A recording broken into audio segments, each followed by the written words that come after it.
Good evening. Welcome to the Newburyport Public Schools School Committee meeting of October 7th, 2019. Mrs. Kennedy, would you please call the roll? Mr. DeCanta. Here. Mr. Cole. Here. Mr. Menon. Here. Mayor Holliday. Present. Mr. Hawkeiser. Here. Mr. Reardon. Here. And Mr. Callahan. Here. Thank you. Could we please stand to say the Pledge of Allegiance? I pledge allegiance to the flag of the United States of America and to the republic for which it stands, one nation, under God, indivisible, with liberty and justice for all. Thank you. We are now opening up a period of public comment. If you are interested and have some comments to make to the school committee, I would ask you to come up to the microphone, sign in with your address so that we can have that for our minutes, and try to keep your comments to 2 minutes. Is there anybody here who would like to share anything with the committee?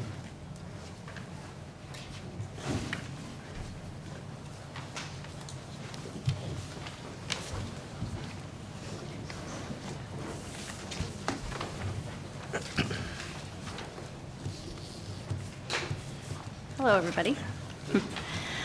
My name is Amy Roberts. I'm mother to 3 children in grades 7, 10, and 12 who love this school system and the city as well.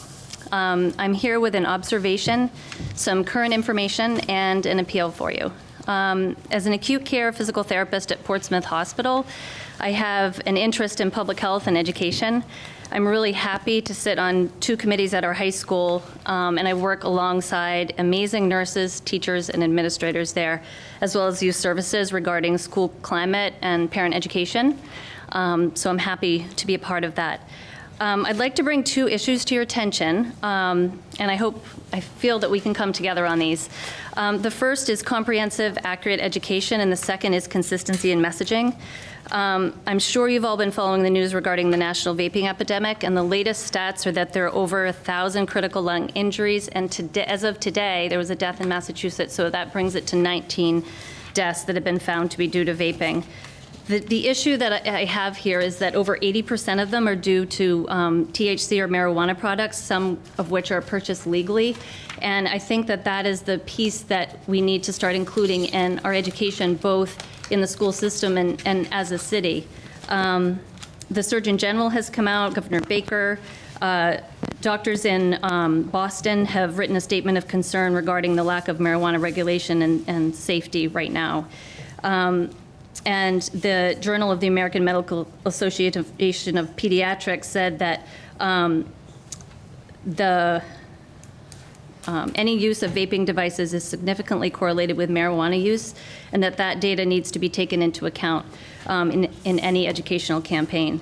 So what I know is that all I've learned about marijuana through the national news media, National Health Organization, is pretty different from what I've seen locally in the Daily News, the city's Board of Health website, and the Newburyport District website themselves. So I think that there could be some significant updating, and I'm happy to contribute to that. It concerns me greatly, but I think we can capitalize on this opportunity right away. The school district itself, there's a little bit of a gap here. It's important that you hear me when I say that our nurses, wellness teachers, and administrators are in the front line of the vaping epidemic already, and that they know it better than most. I loved everything they put together for the open houses. It was amazing. But what I'll say is that the district itself needs to send out a specific email to all students and families reflecting the national crisis, its links to THC, and warnings for students and parents related to marijuana specifically. That's the one component that hasn't been clear. By omitting that information, no matter the reason, there are students and families who are left without a key piece of knowledge. If some kids are aware of the vaping flavor ban, but not aware of the THC dangers, they could easily choose to shift their drug of choice to THC. I'm assuming some of this lack of information dissemination is due to the fast-moving nature of the epidemic. I'm sure that people will be open to sharing it, but I'm also hoping that part of it's not due to the fact that we have an upcoming vote on November 5th for the recreational shop presence. And that leads to my last point about consistency of messaging in the city and on this committee. I find some of the mixed messaging frustrating. When I review the National SAMHSA Prevention Program's information for the Talk They Hear You campaign, it's one that we implement through youth services in the school. It's aimed at opening lines of communication between kids and parents with the goals of consistent messaging and modeling. Amy, The thing I want, I I know, I'm can I almost ask done. you just to- This part's important. That's- These kids do hear all of us, and I want to emphasize that. They're impacted by the entire community. They're impacted by public support for retail shops. They're impacted when a couple members of this committee have come out publicly online to say that they're in support of shops. And so I appeal to those members and the mayor to just be open to the information that's been learned since last December about this industry so that we can maybe come out in a different way. What I'll say is that some communities had school committees and professionals in the schools and clergy and police departments and city councils who led the charge in opting out against recreational marijuana. And I would like people to reconsider that their positions in this case matter. An absence of opinion matters as well, because all kids are hearing right now is that this is a harmless drug. The industry is getting at them through social media, and their message is that it's harmless, and that's not okay. So we need to kind of like come together and with our messaging and with our education to try to deal with this together. Okay? One of the things that we're going to be talking about tonight, we're going to be having a conversation about setting up a series of forums for the community. Great. I'm quite sure that as we come up with our list, vaping, I know that's the one I'm going to contribute. Great. To have a community-based forum for it. So Thank that you.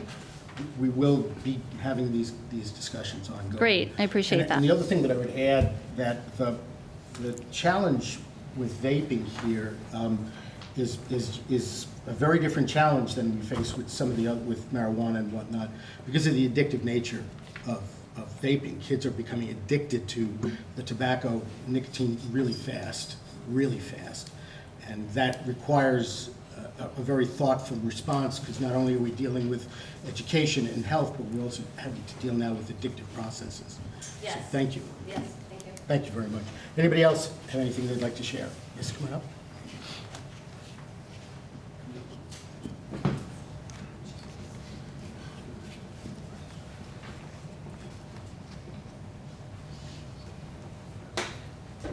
My name is Lynn Scow. I live at 75 High Street. I'm a parent in this district with 4 children, 3 of whom are currently at schools. I have a daughter in the high school, a son at the Knock Middle School, and I have a son who is in 3rd grade at the Bresnahan Elementary School.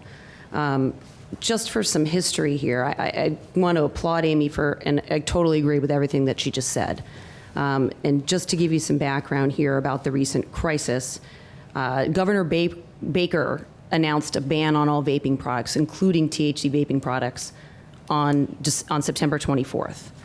On September 26th, the Boston Globe acknowledged the link between teens and vaping THC with the article, What We Know and Don't Know About Juul Teen Vaping and Illness, in which they stated, like every other major news media outlet in the country except for the Daily News, among 53 of the earliest cases in Illinois and Wisconsin, the vast majority of patients said they had vaped products containing THC, the ingredient in marijuana that produces a high. Nearly 1/5 said they had only vaped nicotine products. CDC on September 27th wrote, based on the recent data, the CDC recommends people consider refraining from use of e-cigarette or vaping products, particularly those containing THC. The FDA, on just Friday, vaping illness update. FDA warns public to stop using tetrahydrocannabinol, THC, containing vaping products and any vaping products obtained off the street. The FDA strengthens the warning to the public to stop using THC containing vaping products and any vaping products obtained off the street. On October 3rd, I went to the Bresnahan open house. The Bresnahan being the grades 1 through 3 elementary school, in which, at that meeting, I was introduced to the district-wide anti-vaping campaign. It's pretty sad that we're introducing that to 1st, 2nd, 3rd grade parents, but here we are. And I applaud the efforts of that campaign. I went to the booth to talk to the woman, a nurse that's heading up that campaign, and I think that she seems to be doing a great job. Not one single mention in all of the anti-vaping campaign materials talks about vaping THC. I find it very curious, especially in light of all of the data that's out there right now about the dangers of vaping, THC in particular, that the district's anti-vaping campaign materials would not even tell kids that vaping is not just nicotine, vaping is also THC. Just for some context, on September 21st, the school district emailed out a notice to all the parents of this district to tell us that the Board of Health of Newburyport had issued a warning about triple E virus in mosquitoes. Not that that's not important, but the fact that we just had yet another death from vaping THC here in our state, that the majority of people who are vaping 80% of the people who are getting sick from vaping have vaped THC. 80% of those people with severe lung illnesses. I think that it's imperative that the school district come out and warn kids about this. It's imperative that the kids be educated. When I first heard about vaping as a parent a couple years ago, I said, what are they vaping? I don't understand. What are in these cartridges? People couldn't really tell me. They're not really sure about it. I think for us to think that third graders know what's in a jewel that's handed to them by an older sibling or a friend's older sibling, that they're going to understand that there might be different things in those things, I think it's just, it's very negligent for our district not to give them that information.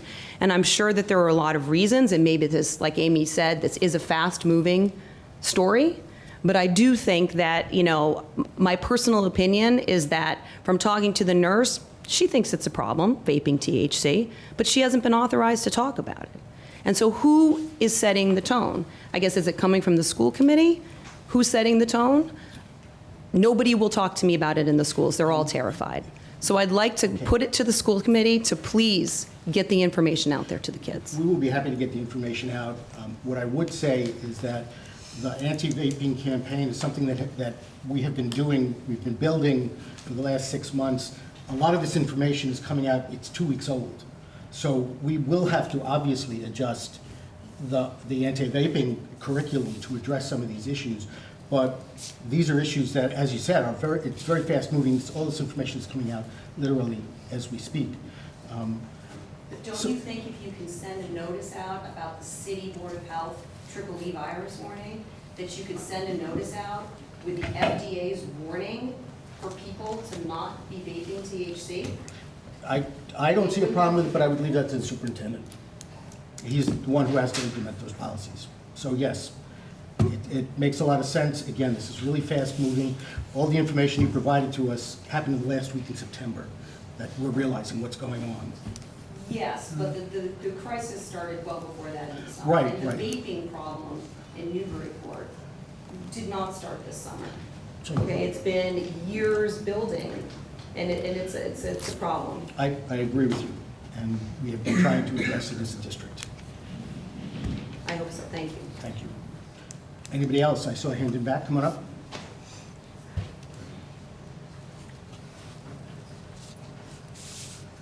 All right, I promise I'll be quick. Annie Grant, 11 Congress Street.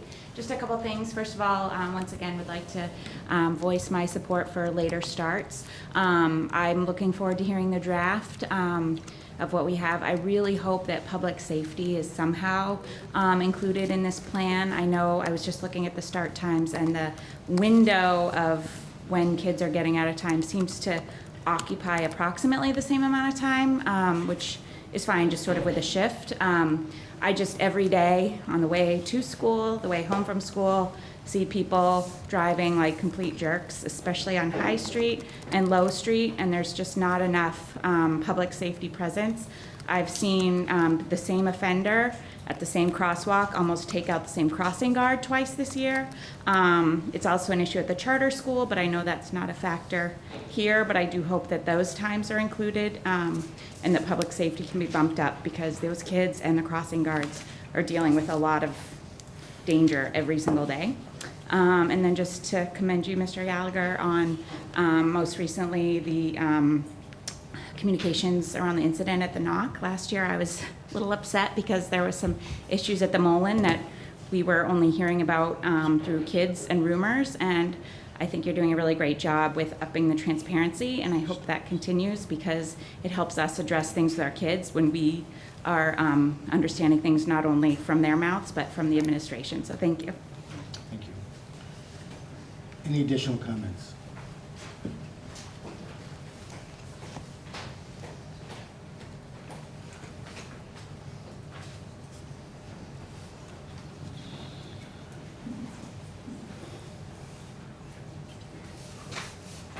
Hi, Tara Sullivan from 41 Summit Place, and I'm going back 6 years ago.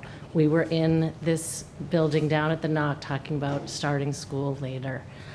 Thank you for putting this on the table. Unfortunately, my children will not be able to get taken advantage of this, but I cannot tell you how pleased I am that this hopefully finally happens. Thank you.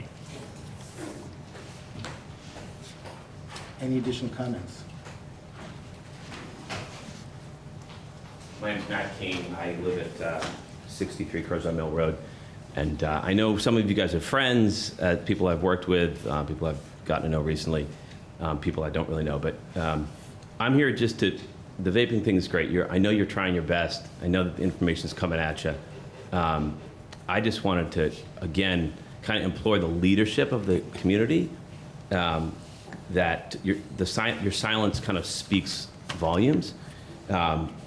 The normalization of marijuana use is the worst thing for our kids. It doesn't matter if it's a gummy or a cookie or vaping or whatever it is.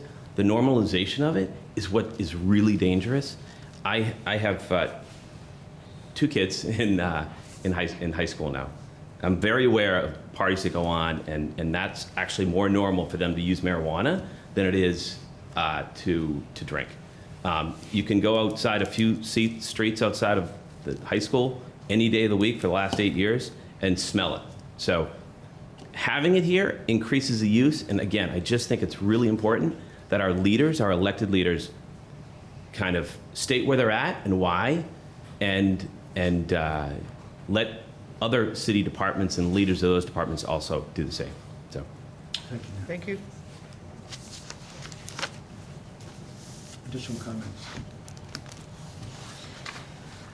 If not, we'll move on to the consent agenda. Do we have any warrants, Mr. Cole? Yes, we have 5 warrants.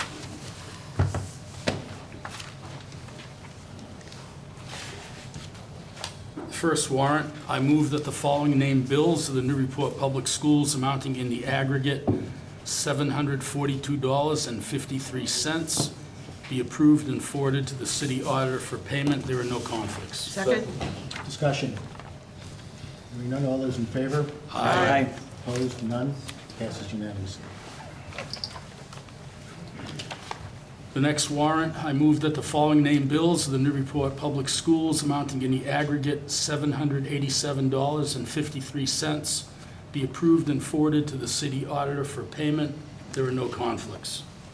Second? Discussion. Hearing none, all those in favor? Aye. Opposed? None?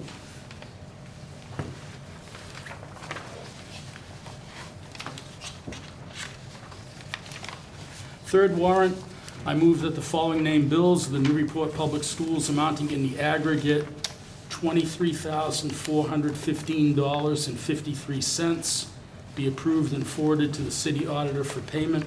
There are no conflicts. Second. Discussion. Hearing none, all those in favor? Aye. Opposed? He's got 2 more. Yep. Warrant number 4, I move that the following named bills and payrolls of the Newburyport Public Schools amounting in the aggregate $41,432.62 be approved for the city auditor to make payment and deduct the funds from the school's account. There are no conflicts. Second? Discussion. Hearing none, all those in favor? Aye. Opposed? None?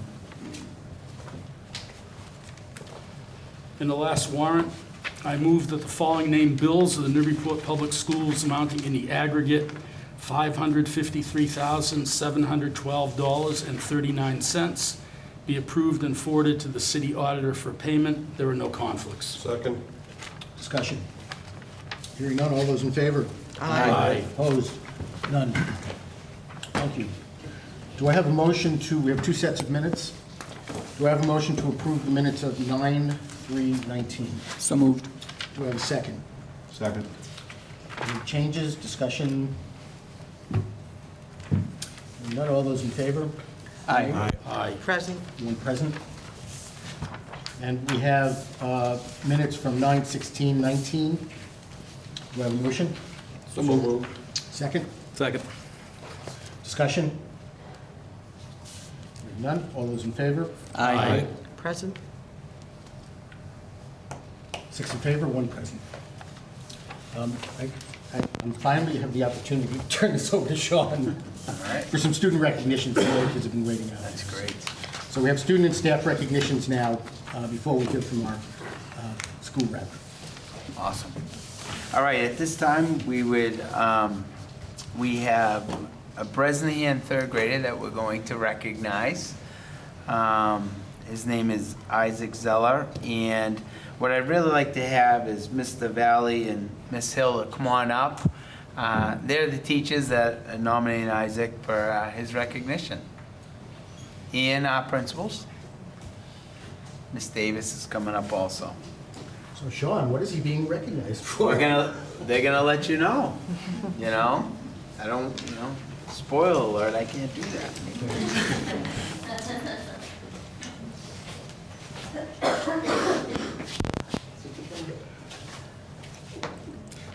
So it's an honor to bring physical education teachers Kathy Hill and Matt Valley and third grade student Isaac Zeller before you this evening. Mrs. Hill and Mr. Valley created an alternative recess plan aligned to the zones of regulation used throughout the school. The recess zones have different levels of activity options that the students may choose from. Students may move freely between zone activities at any time during recess. This program is in its third year and runs 2 days a week. One of the zones has a specific fitness focus, and from that focus, the Recess Running Club was developed. Students in grades 1, 2, and 3 may participate anytime if they would like. Running progress is tracked by using individual student cards that are scanned and then tallied through a computer program. Mrs. Hill and Mr. Valley are here to tell you about Isaac's running club accomplishments. We're very proud of Isaac Zeller. We've been impressed with his dedication to the Recess Running Club over the past 3 years since it started. Although he has many choices during alternative recess, he always chooses to run the Recess Running Club. The computer program has tracked his progress each year, and his stats are impressive. He even has a shirt to show us. Isaac, here's the stats. Isaac has run the most miles overall and for the most days since the program has started than any other student over the past 3 years.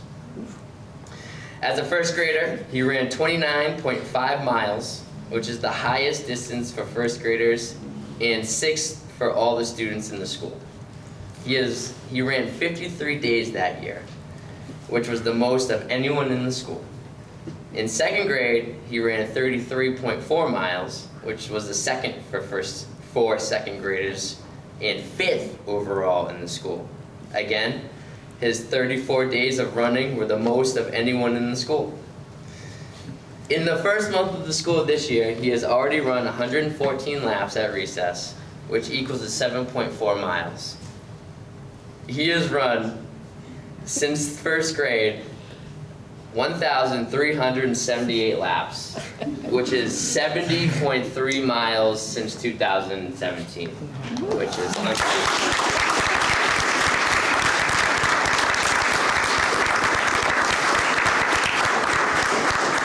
Isaac is an honor motivated student. He works hard and is focused and is consistent in his efforts. As his physical education teachers, we feel he is a great role model and sets a good example for others.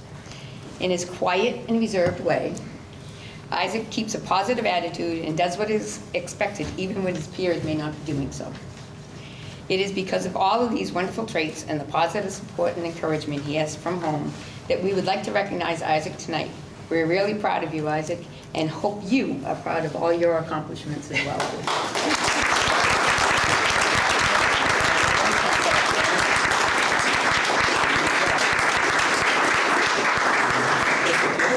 All right, just take a picture. Shake the mayor's hand.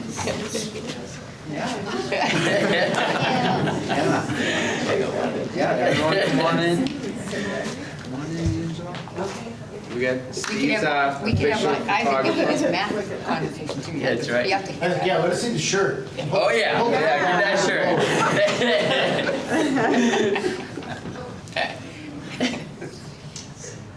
Say spaghetti. Spaghetti! One more. Before we go, we have to say hi, Dad. Where's the camera? Oh, hi, Dad.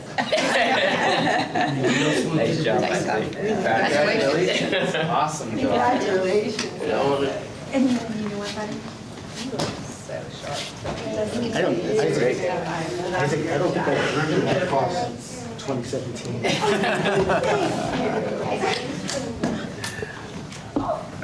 Oh, absolutely, buddy. Means a lot to Hey, us. wait, before you go, how many more laps do you, how many more miles do you have to get to under this work?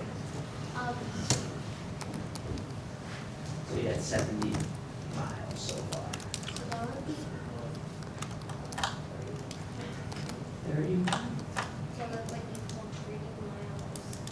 So he's going for 100 miles. Yep. So Before he graduates. before he graduates the press, so 30 more miles Get to it all go. figured out. Wow. Right now. Yeah. The rate he's going, he'll surpass that.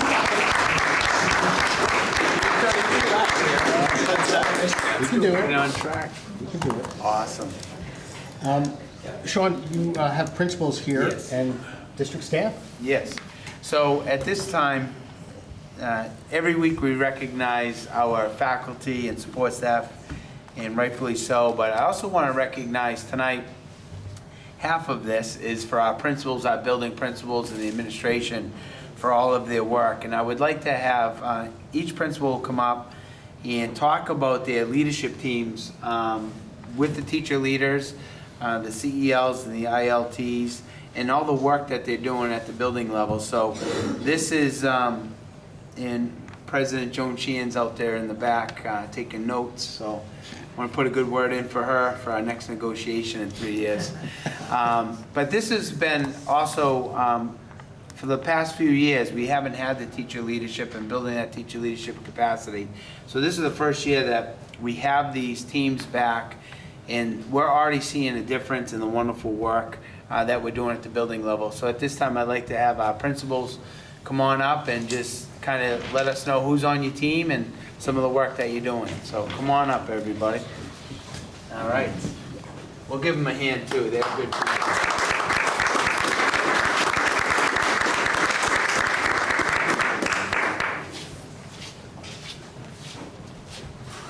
So you guys don't get certificates. I just pat you on the back. Good job.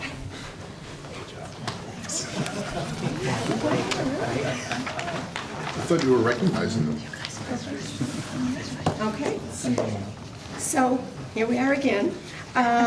We're honored to be here tonight to speak briefly about Bresnahan school teachers who are in leadership roles. Teacher leaders fulfill many roles, both informally and formally. We'll focus on the formal roles of our teachers here tonight. We went a little bit beyond the CELs. Sure. So we have 7 mentor teachers this year at Bresnahan, mentoring first-year and second-year teachers. They are Ann Larned, Becky Chapman, Pam Vecchio, Caitlin Hill, Kathy Hill, who's here tonight, Colleen Weil, and Julie Carroll. They play an active role in developing new teachers to the district in those who shift from one position to another. The elementary mentors are led by mentor leader Mary-Kate Allen. Additionally, we have teachers Samantha McGuire, Diana Ouellette, Mary Ahern, Susan Westgate, Renee Ames, Susan Jasiak, and Jolien Grelly, who are all members of our site-based leadership team. This team, including principals, promote a culture of quality with a focus on educational and organizational leadership coupled with school-community relations.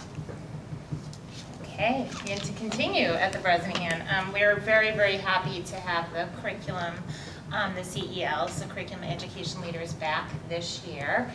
We've been without those roles for a few years, and we had many wonderful staff step up. So their primary focus is to focus on curriculum instruction assessment, and they often do it within their grade level or within their area if they're not a classroom teacher.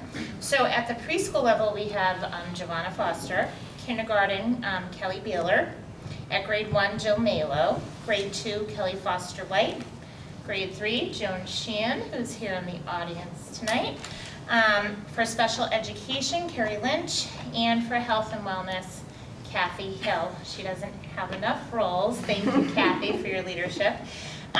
This year, there are a couple of primary focus areas. They're focusing at the Bresnahan Pre-K to 3 on literacy, also on our skills-based work across the district, and we are also rolling out a word study curriculum group and data collection and analysis with the new history and social studies frameworks. So those are sort of our big initiatives, pre-K to 3. All these teachers help to plan, organize, and facilitate early release days, or our 2 later start days this year. And they, as I said, they're focusing on team objectives or specific grade level objectives. And really their work is very important. It helps us accomplish our goals across the school, and it helps the teams to really focus in on areas that matter most to them. So we're thrilled to have everyone serving in those roles.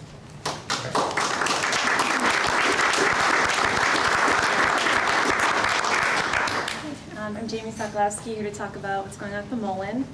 We have 3 CEL leaders. Our special education leader is Katie DeCoste. Our 4th grade leader is Eileen Payton, and our 5th grade leader is Lauren Aramo. So our CELs, they're committed to continuing the work that we've already been implementing around keys to literacy, keys to vocab, keys to comprehension. We are at an ending point with our professional development with Keys to Literacy. We've been bringing in Keys to Literacy coaches to the Mullen to run professional development. And we have our last one scheduled on the late start day on October 18th. So it's a really natural transition point for the Keys to Literacy staff to be passing this on to our CEL leaders. So our CEL leaders are now being trained as coaches, and they will now facilitate the professional development around Keys to Literacy to the Mullen staff. So that's pretty exciting. They will meet regularly with Tara and I and Liz Kinsley and Emily Russin to continue to plan and check in, analyze data, and just make sure that we're all on the same page. And they will also begin to take a look at the new social studies curriculum, just like Amy said at the Bres.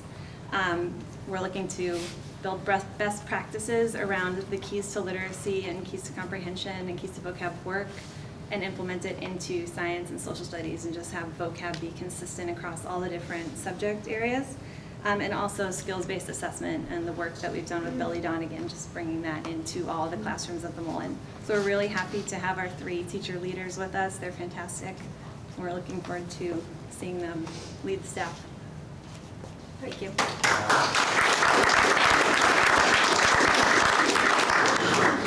At the NOC, not to just, everything that they said, we are also doing, so not to just add on, but I think the most exciting thing for us to have at the NOC is building curriculum, looking at assessment, evaluating student data, and making a vibrant school community is really based on a partnership among a lot of people.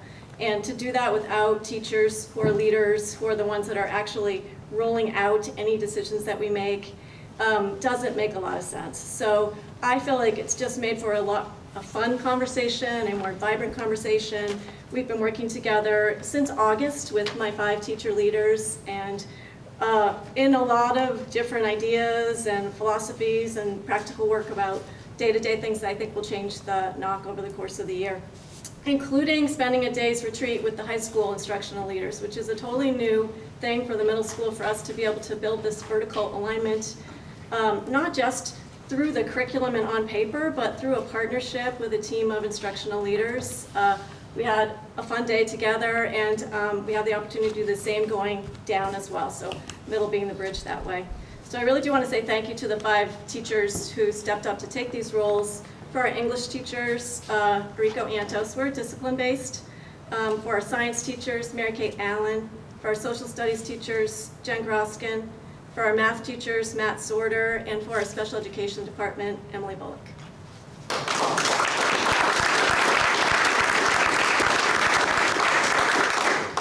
And at the high school, I'm equally as excited to have our teacher leadership teams back in action.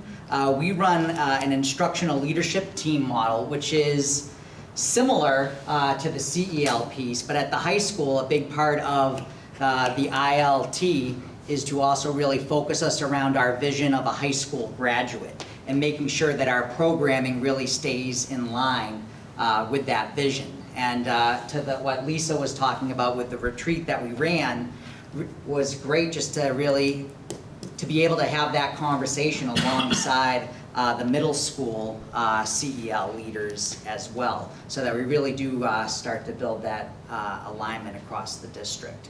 So I'd like to acknowledge our teachers who are part of the team. We have Dr. Tom Abrams and Brandon Sturma, who focus in the humanities area. Erin Hobbs, Michelle McDougall in the STEM area. Amanda Drugan for special education. Alden Metz for world language. Aileen McConey for visual performing arts. And then we have Lynn Cody, who really serves as a glue. She is our librarian, but really makes sure, really helps us to embed skills across our curriculum in all of the areas.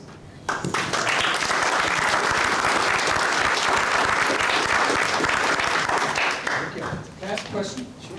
Did you guys have a lot of teachers go for the leadership positions? Not a lot of it is new, so did you have more than? Yeah, I think Were you people are super pleasantly surprised? excited to see the position come back, and I think what grew out of a new contract and a new partnership between the district and the union. So yeah, we had a lot of excitement around having those positions back. And I actually just had a meeting today, and literally one teacher said, I put it in the notes, our group is delighted. I don't know, you don't hear that often in a meeting. Our group is delighted, so yeah. That's great. Thank you. All right, thank you guys.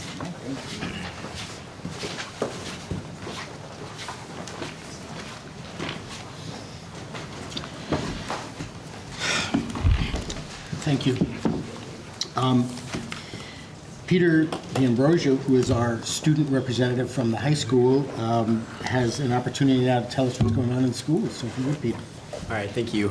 So my name is Peter D'Ambrosio, and I am the student representative for Newburyport High School. So what I'm going to do is just give you guys a brief report on what the high school has been up to since the beginning of the school year.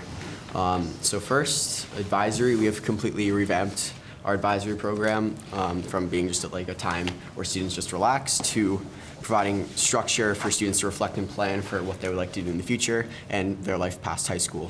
Advisory also now gives an opportunity for student voice on both school and communal issues through student council.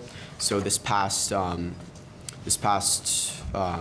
Thursday, we had our first student council meeting, and what was really cool about this one is that each advisory, so every grade is broken up into advisories, the whole school. So the whole school is represented at the student council meeting because each advisory has elected a member to attend the student council meetings.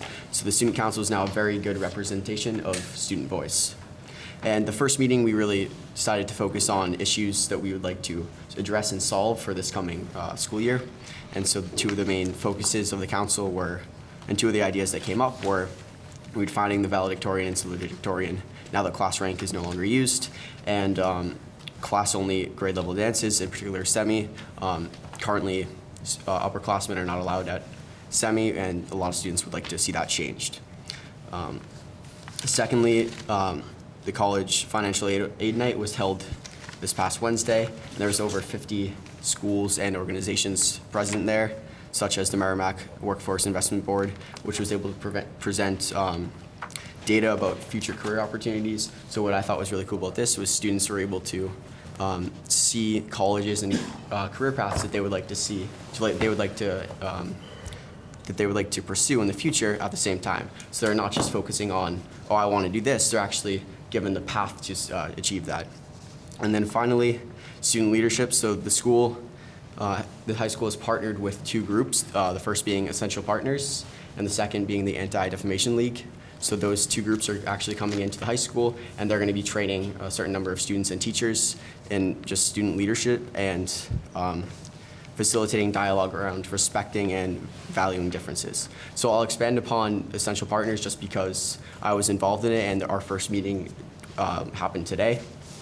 So Essential Partners is an organization that focuses on facilitating difficult dialogue with students. And normally they focus just on colleges. For example, they've worked at Brown University, but they've also worked around it's an international organization. So they work around colleges all around the state and the country and the nation. So normally they, as I said, they just work with college students, but they decided they wanted to expand and work with some high schools across the state and the country. And so Newburyport High School was one of two high schools chosen in the nation, not the state, the nation, to have this training. And the first training was today, and it focused on facilitating a very difficult dialogue. So we focused on dialogue versus debate. So a very, very good point that I think was brought up was dialogue is about finding common ground and connections between people with polarizing views, as opposed to debate where people just argue. And so the ultimate goal for this program is for students to be trained to facilitate a discussion about the valedictorian and salutatorian issue at the high school. And they're actually going to be facilitating a dialogue between students, parents, and teachers, I believe in a couple half days from now. So that's a really great opportunity for students.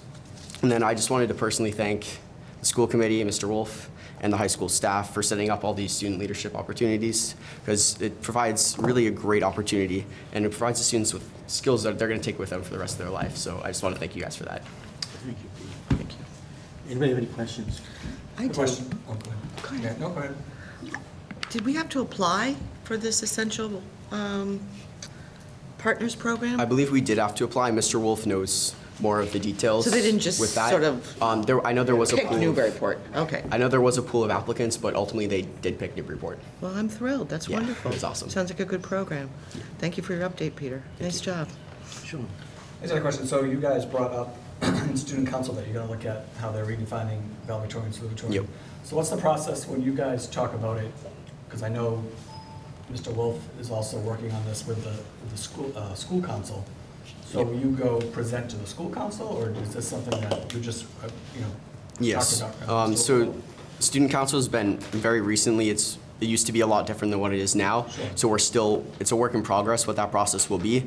But as of right now, we're just going to be talking about it. So we have student council officers, and we're going to just really be focusing on what the school would like to see done with that. And then we'll probably be bringing it to the school committee and the city council. So yes. That's great. Thank you. Great. Terrific. Thank you very much. Thank you. You are welcome to join us for the rest of the meeting. Thank you. Also, if you need to go, that's fine. You may have noticed up on the board a draft of the late start. I'd like to think that's been there for 5 years. But we have a draft, and I'm going to ask the superintendent to make a presentation to the community that goes over a little bit of the history of it and puts forward a proposal for starting school later here in Newburyport. All right.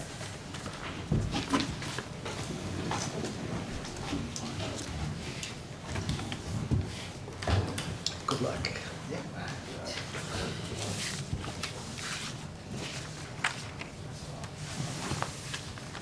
All right. This goes well, I'll have a late start for superintendents, a lot of research. Superintendent start the day at 11 a.m. All kidding aside, I'll tell you, this was pleasure, actually, as part of my entry plan, and meeting with a lot of different stakeholders throughout, on various topics. Late Start was one piece that we really, I think, did a nice job really taking a look at all the key aspects and really tying it right back to the strategic plan. And so I'm going to go through this. This bottom YouTube, I'm going to skip over this. I'll put that in the presentation, but it's really like a CBS, I think the Today Show, talking about Late Start. So I'm going to save you that. But really, along with Late Start, all those other parent recommendations about monitoring, the use of technology at night, having a set bedtime for students, along with the later start, all has extreme benefits. So those are the other aspects of the Late Start for parents and guardians, also to set those curfews and make sure the electronics are shut off before the students go to bed.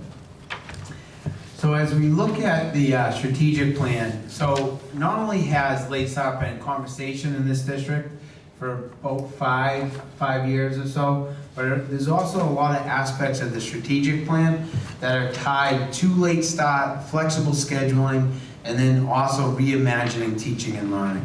So I just highlighted, I'm not going to read you all of these, but as part of the PowerPoint, I reference the strategies and the action steps here. So we're looking for the internships and authentic assessment. Scheduling, part of this should be cost effective, and then also the development of a dual enrollment where students earn college and career credits. The other piece, some strategies here, if you really look at some of the strategic plan, some of the strategies in 4 really tie directly to Late Start. Action step 1, implement later start times at the high school and the middle school. Develop a master schedule, really enhance a lot of the college courses and place-based education. So as we're looking at schedules, I really want to tie in not only the later start aspect, but really what we want to do as a school district. So when we're talking about reimagining teaching, one of the key aspects of that is to have all of these pieces that we want our students to have experience before they graduate, and then develop a schedule that supports that. So when we start looking at schedules, and we'll get to this later in the presentation, if you have a traditional schedule, the problem is you're trying to add a lot of these different aspects to a traditional schedule instead of reversing that. Where you take, here are all the things we'd like to do, what type of schedule can support that? And when we get later on to the presentation, you'll see how we kind of highlight that along with the later start. So it's not just later start. And then this last strategy, we're looking at the same thing. Expand your internships to all grade levels, expand internship program, and involve more community stakeholders. So as we're doing the research and getting my entry plan and talking to a lot of the stakeholders, and when I looked at the strategies and the action steps as part of my entry plan, it's really highlighted throughout the strategic plan that was created by many of the stakeholders in this community. So feedback during my entry plan discussions and meetings, really we looked at the history here. So as we know, Late Start has been going on for approximately 5 years, a lot of discussions around that. And I don't think anyone disagrees with the research regarding Late Start. There was a lot of presentations before I became the superintendent here in Newburyport that supported Late Start. You had some great presentations from a lot of the top researchers on Late Start here. And then we had constructive dialogue in the beginning, but from talking to a lot of our stakeholders and individual people, those constructive dialogue discussions started to break down. And then this, towards the end, became more of a divisive topic for our school community. So the feedback from the previous discussions, looking at the surveys, I really took a look at this, and there was like 4 different areas that were some of the major sticking points. Number 1 was transportation. A significant cost increase, $700,000, $500,000, $300,000, which was a major problem. The other piece was the Bresnahan school community concerned with younger children, moving times to a much earlier start. So that was a lot of the feedback that we got there in this first grader or second grader waiting in the dark or waiting in the cold, the snowbanks and all of that.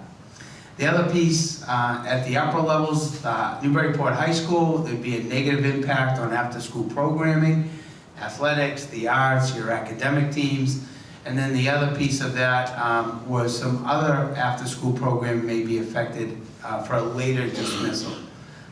Youth services, recreation, dance, theater programs could also be impacted on such a later dismissal. So we kind of took all of that in consideration as we were looking at, can we make this happen? Or can we come up with a plan that really addresses these 4 areas?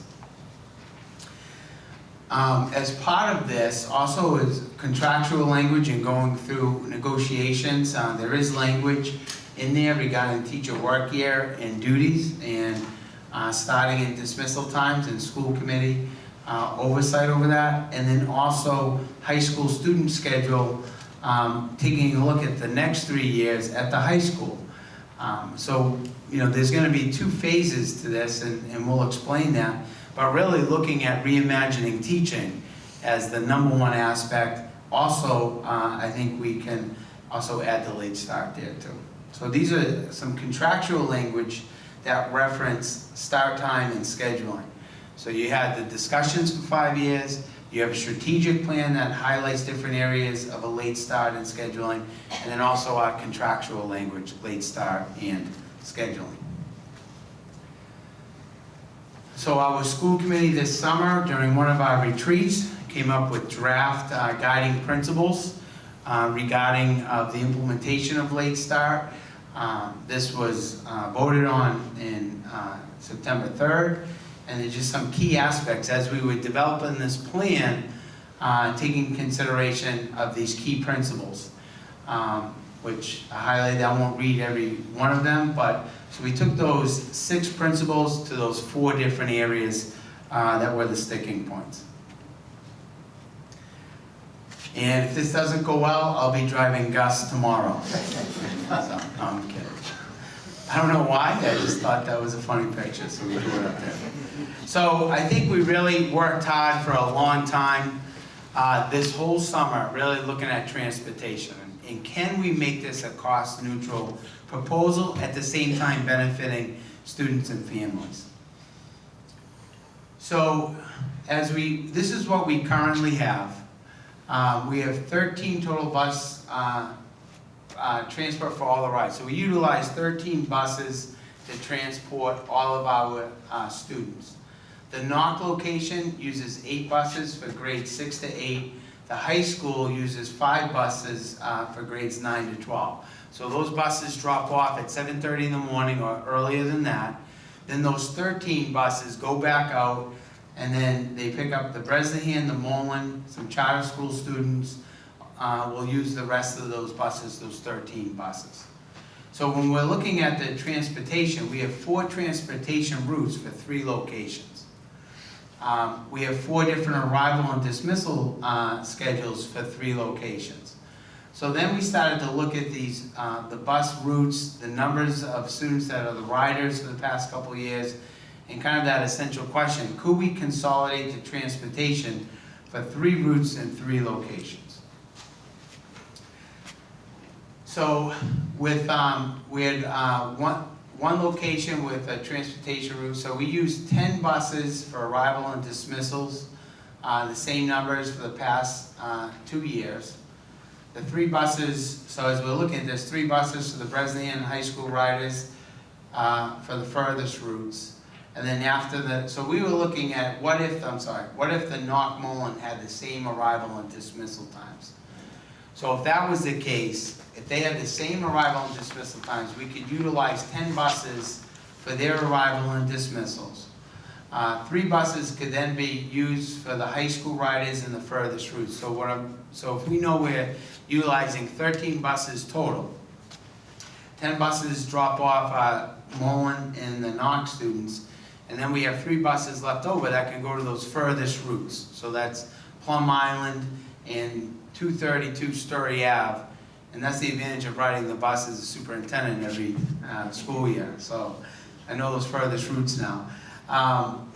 So then after that, the Knox Mullen drop off. So those 8 buses would then be used to pick up the Bresnahan riders. And then the rest of those buses, the other 5, so 2 buses are then used to pick up the high school students, but we already have those other 3 buses out there. So this plan right here, you're utilizing the same 13 buses, but you're kind of just reshuffling these same buses. So for the transportation plan that we decided to look at with transportation, the Bresnahan would keep their same school and arrival and dismissal time, so there would be no change. The Knox Mullen arrival and dismissal times would need to be revised to the same schedule. The high school arrival and dismissal times would need to be revised to accommodate a later start. And then transportation costs would be neutral and the neighborhood routes would stay similar. So we would use the 10 buses for the Knox Mullen riders, 3 buses that would then go out to pick up the Plum Island and other riders for those further distances. And then they would come back after their drop-off. 8 buses would then be used for the Bresnahan riders, 5 buses for high school riders, for a total of 13 buses for everybody once again. So you're not increasing the busing or the transportation. So when we look at some of the benefits of looking at this plan, and through my entry plan, I'm talking not only just on late start, but talking with the strengths in some of the areas of growth. I heard from parents regarding the different schedule changes. So you start off at the Bresnahan, right when you first started the elementary, early elementary, then you change times for the you change times for the Mullen, and then once again, after 2 years, you change times for the Knox, and then after 3 years, you change times once again for the high school. So when we started to look at this plan, you would have a constant, to be constant, these times would be constant for the parents from pre-K to grade 3 for 5 years. The Mullen School with revisions in the Knox, they would stay constant for 5 years. And then your high school with revisions would stay for the remaining 4 years. So you're only making 3 different transitions. The other piece of benefit of this, the Bresnahan would have their own buses each day and would no longer have to share.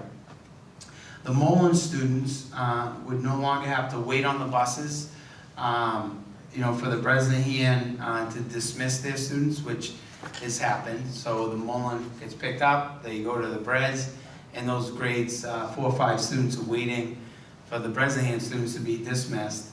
And then the bus routes availability would be easier to manage, benefiting both the district, students, and families. So it's a 3-location plan, and it allows more flexibility later on for some of that after-school programming also. So some advantages for the arrival and dismissal times for the Knox, if you kept them the same time. It eases, as I said, with the scheduling transitions. Parent guardian pickup is consistent for 5 years. Older sibling care for grades 4 to 8 would be consistent. So if you have children in the Mullen, children in the Knox, you're not waiting a half hour for then the Mullen to get out afterwards. And then time revisions are not so drastic, and they also fit into the parameters of the NTA contract. And then ultimately, you really begin to enhance the staff collaboration and resource sharing at the Mullen and Knox. So some other areas to focus on, areas of focus, we may, if a plan does go forward, we may have to increase staffing, recess monitors, lunch monitors. There could be a possible cost to increase the maintenance and facility, so we're looking at the possibility of sound panels, for example, in the cafeteria, or dividers in the cafeteria. Small adjustments may need to be made in neighborhood bus routes, which happens every year, but we would take a look at that. And some rider bus routes may change if we change the 3 locations. So the Knock-Mullen route, you'd have Bresnahan routes and then high school routes. The reorganization, I think this will be a big piece that we already started to look at. Reorganization of student entrance, arrival, and dismissal, if you bring both schools together, and then a traffic analysis and adjustments to traffic patterns. The other piece that I looked at for data is grades 4 to 8, like how many students and families have multiple students in those grades. So what we looked at was especially under transportation. So we had 468 riders, that would be grades 4 to 8. Of the 468 riders, we have around 40%, almost over, a little bit over 200 of multiple siblings. So a lot of these, the grades 6, 7, and 8, and grades 4, 5, a lot of those students that would be on those buses are brothers and sisters and already part of the family. 40% of them actually. So that was, I think, a benefit also, especially for parents. If the older siblings, and we talk about sibling care, can wait at the bus stop with their younger brothers and sisters, and maybe the parents don't have to be out there waiting now. So the other piece of this too is, when we're looking especially at the high school scheduling, and we talked about this earlier with the faculty, we presented the faculty before school committee this afternoon, and one of the key factors here is the language that's in there is allowing the administration and the teachers to really develop a schedule that's going to meet the needs of the school. That's really, really important to us and to me as a superintendent, to get input from the teachers and the administration that are really at that ground level.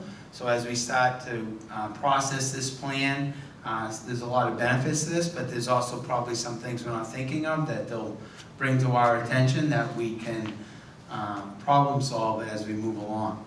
But as I said, I think down the bottom is the key. I've been, as an administrator and a principal, I've been part of 2, and actually as a building rep, 2 schedule changes at a high school, and they were very successful, but it was successful because we allowed the administration and the teachers to really develop a schedule that's going to benefit their students and benefit their programming. So that's really important.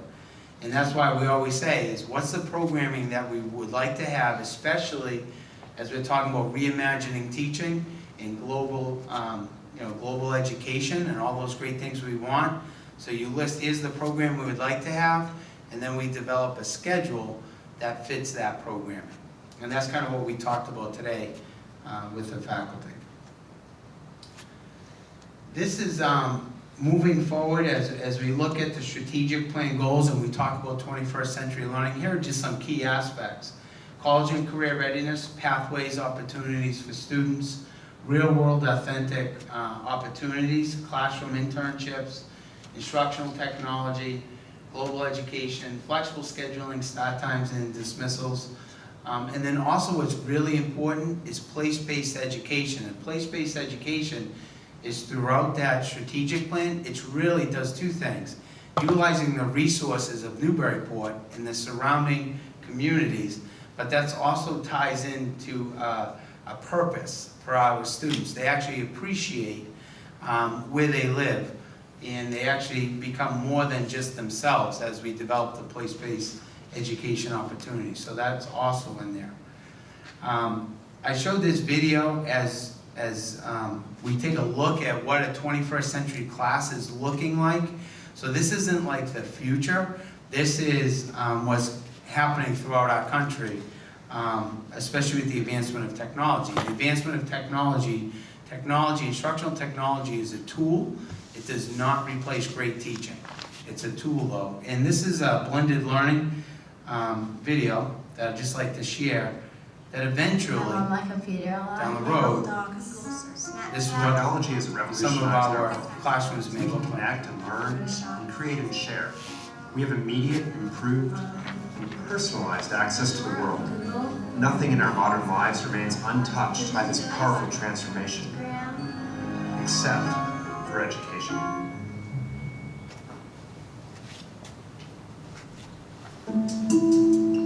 The big idea behind blended learning is combining online learning and brick-and-mortar schools with teachers, where students can learn at their own pace so that they can optimize their individual learning. Combining the best of teacher instruction and computer-based instruction. The world that we live in today isn't about paper and pencil, it's about computers. Having our kids become comfortable and familiar with that now is going to better prepare them for the world when they leave this school. Blended learning can actually personalize for every student's individual needs to meet them where they are when they need it. We are doing students and ourselves a great disservice to assume they all learn in the same way. So we need something new, and that's blended learning. When you walk into a blended learning school, what you will see is small groups of students off with their computers working away on online learning programs, and another group of students in small groups doing rich interactive projects with each other and really collaborating as peers. I'm able to now focus on smaller groups of kids, give them more individual attention, and help them with their individual learning styles. Before, you're moving at the pace of the average of your 30 kids. Now you can really move at the pace of each individual student. The teacher has the opportunity to look at data in the moment, in the minute, to know where our kids are immediately, informs instruction in the next period or the next morning. In a regular classroom, it might take a week for you to get your test back. I can take a test twice in one class, get my feedback almost instantly, and figure out what I need to improve on. Blended learning makes you in charge of your pathway, knowing how to navigate what you need and when you need it. And that's true learning and knowledge. It's when you're able to apply content into real life. All 50 million of America's students deserve the opportunity to have blended learning so that they can personalize their education and realize success in life. 50 million. 50 million students. 50 million students. 50 million. 50 million students in America. In America. 50 million students in America. And this is that model, High Tech High, which has been featured a lot.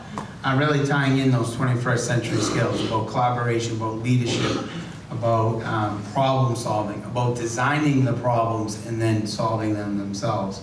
And I think when you look at our strategic plan that was well written around reimagining teaching, this is, I think, some of the aspects that we'll be looking to do, not only with a later start, but really working with that scheduling committee with Mr. Wolf and his teachers. So Newburyport, here's some previous feedback from looking at the surveys, from talking to a lot of people, and just really asking, like, how did this get derailed? Or, and a lot of the individuals that served on various committees gave me a lot of feedback along with taking a look at the surveys. So for the first piece was a later start dismissal time for high school students would have a negative impact on after-school programming and scheduling, and that's the athletics. The KPN League sets the times. There may not be any leeway in revisions of an athletic schedule. Student athletes, coaches, teams would have to be dismissed early on a regular basis where they'd be missing academic time. And then practice times would run so late that it would disrupt the recreational programming and schedules for everybody else. So those are some of the feedback and some of the sticking points, taking a look at a high school schedule.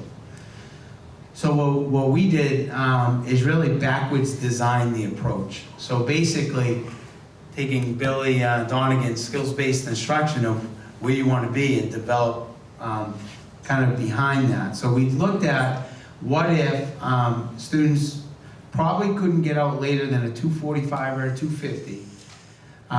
If they got out at 2:45 or 2:50 at the high school level, that would have a minimal, if no impact on after-school programming whatsoever. This plan would just extend that high school day to 20 to 25 minutes. Our later dismissal time with league modifications, student athletes would not have to be dismissed early and or miss school.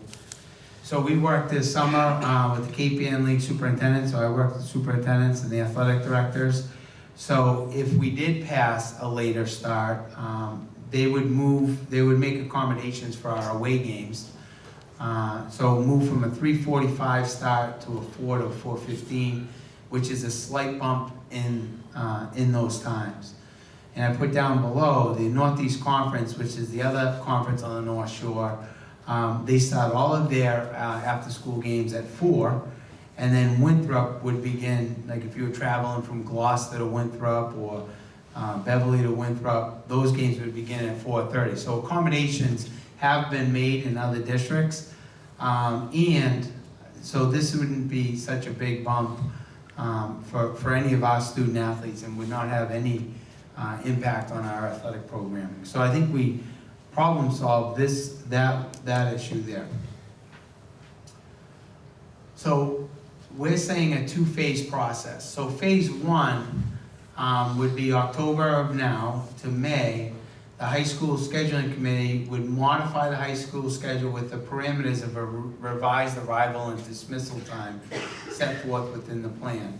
So it would modify to pull minutes away. It's really allocating study hall times, which is non-instructional, to meet the time on learning. So there is a lot of time in the high school schedule that we can pull out some of that time out of the study halls. Phase 2, I think, is really the deeper work and more of the important work. And that's scheduling committee will continue their work reviewing the schedule to support the global learning opportunities as outlined in our strategic plan. Along with the characteristics of what Mr. Wolf said, what's driving a lot of their work is characteristics of a high school graduate. And that's really looking at our high school graduates and the skill set that they're gonna need to be successful in college and or the workplace. So those characteristics are a lot different than when we graduated, and that's ongoing. The changes that are happening, within the global economy and within, the country at this time. So that committee work will continue during the duration of the NTA contract. So they would continue to work on that. But the times would be set. So we would not be continue to keep changing the times. We would be changing the program of studies within that allocated school day to meet the needs of our students. So here's the proposed draft plan. So right now we have current 4 stops. You have a Bresnahan time, a Mullen time, a Knock time, and a Newburyport High School time. So as we said before, we would have proposed times with 3 stops. So the Bresnahan Elementary would not be changed, no change there. Our Knock Mullen, we're gonna bump them up a little bit, 7:45 to 2:15. And then we look at the Newburyport High School, would be an 8:15 to a 2:45. But with the work Mr. Wolf is doing, it could be a 5-minute wiggle room here or there. So that's the proposed draft. And then the process that we've already followed in the next steps for us. As you know, last year part of my entry plan is to get to know this great community, the school community, look at a lot of the challenges, not only with late start, but a lot of the other issues in foreign language and all those pieces that we've been working on. So from the spring to throughout the summer, we started to develop a draft plan with input from transportation, the principals, athletic directors, KPN lead superintendents, faculty, support staff, and school committee. We developed those guiding principles. Tonight is the school committee presentation and feedback. Plan on having a community presentation and feedback on the 16th at the NOC, and we'll send out information on that. And then school community at large feedback, vetting the draft. And if we need another community night, we could also do that, but we'll be getting some input. We had a great faculty meeting today with some input from the faculty on some of the smaller details that will probably be handled at the building level. And then with the, if all goes well, with a late start final proposal and possible vote and implementation for next school year, school committee vote either on the 4th or if we need a little more time on the 18th. And then I always end with children because they're awesome. So there you go. So that's the plan, draft plan.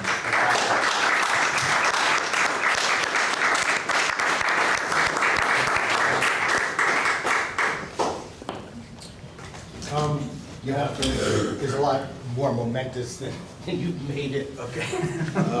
But I want to thank you very much. School committee, do you have any questions for the superintendent? Any thoughts or comments? Can we vote? Nick? This is outstanding work, Sean. Yes. Outstanding work. I am particularly impressed by the attitude that what's important is to set the educational objectives and then build a schedule to meet that, rather than trying to fill the schedule with stuff. I commend you and your team. Great work. Thank you. Yeah, I echo that. Great work. I think this is great that all of us has come around at the same time. I know going through the teacher contract negotiations that, the schedule was a big piece of that, and we wanted to make sure that, both schools had the opportunity to look at the schedule and make improvements as this went. So adjusting the start times, I think, comes along at a great time. I want to thank the parents who have hung in there for 6 years. A lot of them whose kids aren't even going to benefit by this. I've only been in it, a little over 2 years now, but I appreciate them coming every week. And I just think we needed the right pieces in place. That's all I'll say about that, but it's nice to see that this is all coming together. The only sticking point, I guess one thing that doesn't jump out as a huge concern, but it's just something that we have to think about is, all of a sudden putting 4th graders and 8th graders on buses. It's just something we've got to be aware of. That's a pretty big gap with those kids. I don't think it's a problem, but I just think it's something that we need to consider as far as the safety, some safety issues involved. And I also think having all of those students arrive and be dismissed at the same time, because now you have it staggered in terms of just making that all work in terms of the site. But I'm sure that that's great. I also applaud all your work on this, and I am very pleased to see that at one point we were talking about over $700,000 in additional transportation costs, which was very difficult for me to even consider, given that is resources that could go back into the school as opposed to having to put it in transportation. So I applaud you at being able to work around the transportation issues, and I really also appreciate the fact that you integrated so much of the priorities, which are the strategic plan, and it's all about the kids, and also building in the support from the faculty, teachers, administration, school community. Really nice job, Sean. Thank you. Appreciate it. Thank you for your leadership. Thank you. I'll tell you, you got a great staff, faculty. The people within our school community throughout this process have been just unbelievable. I can't say enough about them. And then also the parents and the entry plan. I had a lot of different discussions, and I got a lot of insight on kind of where things went wrong, and it gave me an opportunity to kind of figure those problem areas out. And so we've been problem solving since last spring, and I think at least this is a good template. We'll still take feedback, and as school committee Reardon said, looking at making sure the buses and really dealing with the grades 4 to 8, and we'll be ready for that too. I do think the scheduling piece is huge, though, and I'm excited to learn more about that. But I think having those, Mullen and Knock on the same schedule in the high school we work in this school, I think it's going to open up a lot of opportunities for the district as far as staffing, as far as offering. I mean, I think it allows you to do a lot. So again, I think this is all coming around at a great time. Yeah, I agree. Any other comments? There are a lot of pieces you've juggled, so that's really nice to see. So I want to thank you. I want to echo Sean and thank the parents for hanging in there for years past, even when their own kids are in schools. There's I'll just bring it up now because I'm sure someone's going to notice it, but the high school day got shorter by about 20 minutes. Right. So at some point. Yeah, and that's when we talk about the non-instructional time, the study hall time, that's where we can pull out some of those minutes there. I figured I just wanted to Yeah, to make sure we don't go back on time on learning, right? get people to think about that. Right. With regards to the rest of the presentation about the blended learning, I'm sure we'll get to talk about that at another point, so I don't want to bring that together, just Oh, that's like down the road. so much just to say. It's 10 years from now. No, I'm just kidding. Yeah. Just because it's a whole other, I know it's all wrapped up in the experience of the kids and reinventing schools, but it's just something else to talk about.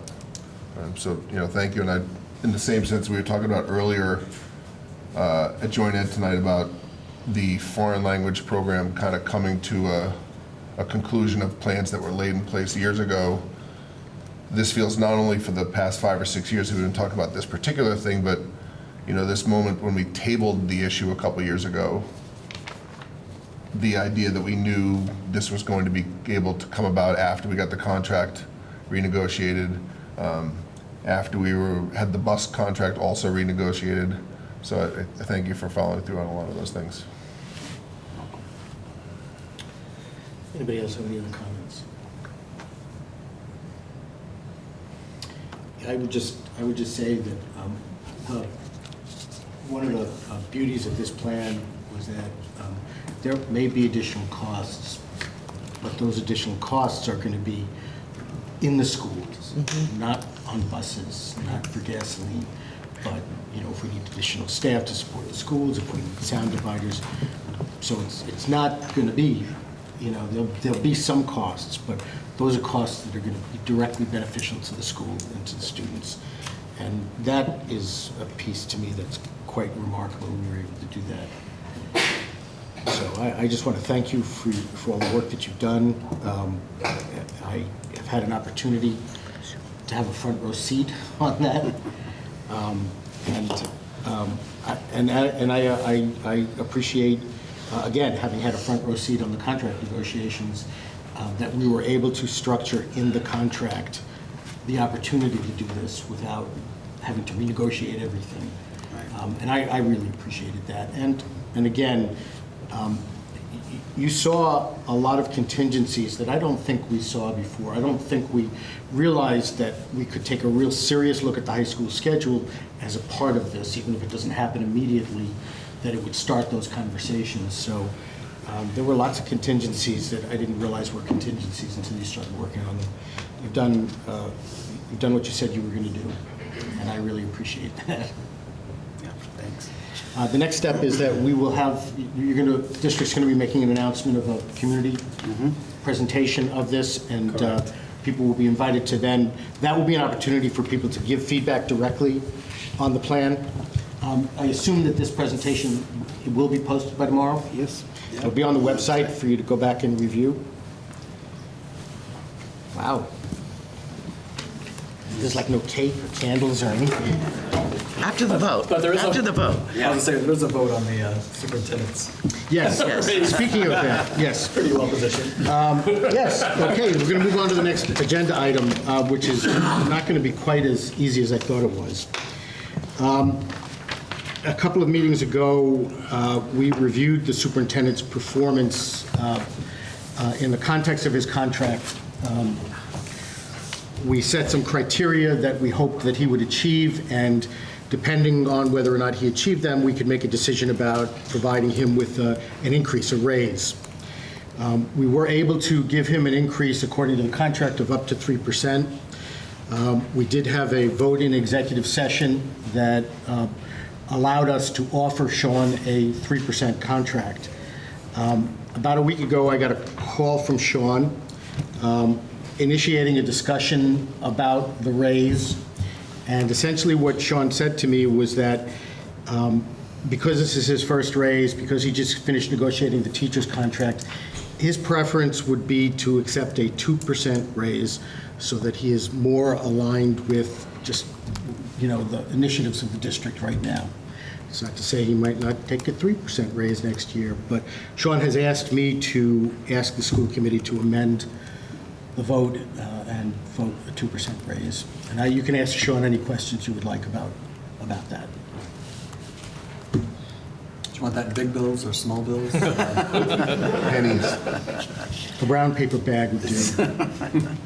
I can't say enough about all three unions, and we're looking at, I just felt at this time, with all the work that we did with negotiating, I strongly appreciate the 3% raise, but I think, as I said to Bruce, I'd rather be, a 2% raise, which is with the, with the teachers and also some of the other union members and also some of the administrators. So,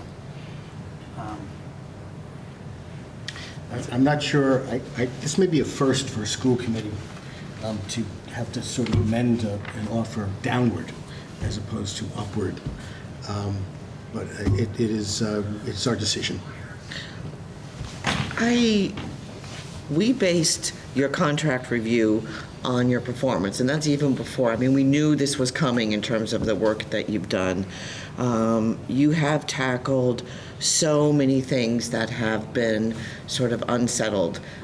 You had probably the best teacher negotiations that I can remember. You settled 3 contracts this year. You have a plan for Start School Later. You addressed all of those issues. You're looking at, changing teaching and learning, you saw immediately, what the needs were in terms of bringing in Billy Donegal in terms of those pieces. And no, I'm not cutting you down to a percentage. Okay, well, it looks like we've got a debate here. Anybody else? Sean doesn't get a vote, so. He doesn't get a vote, no. And we've already voted. I know, we've already voted, so I appreciate the offer. Well, we have to take a public. We have to take a public vote. So I hereby move to give Sean a 3% raise as was voted on in executive session a few weeks ago. Second. Discussion.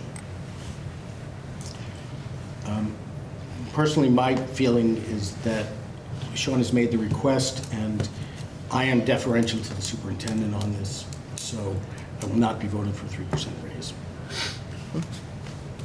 He can take us out to dinner if he doesn't want to.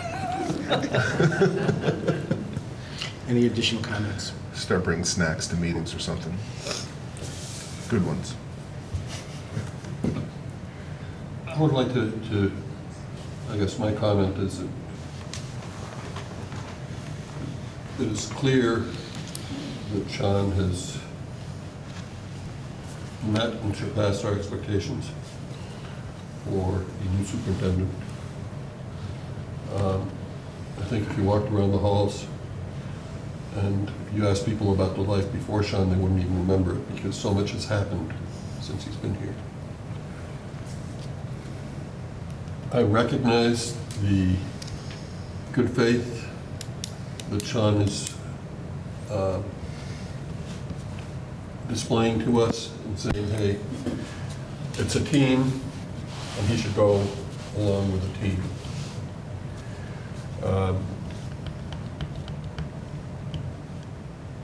And it's difficult as it is because I do believe you deserve the vote that we had.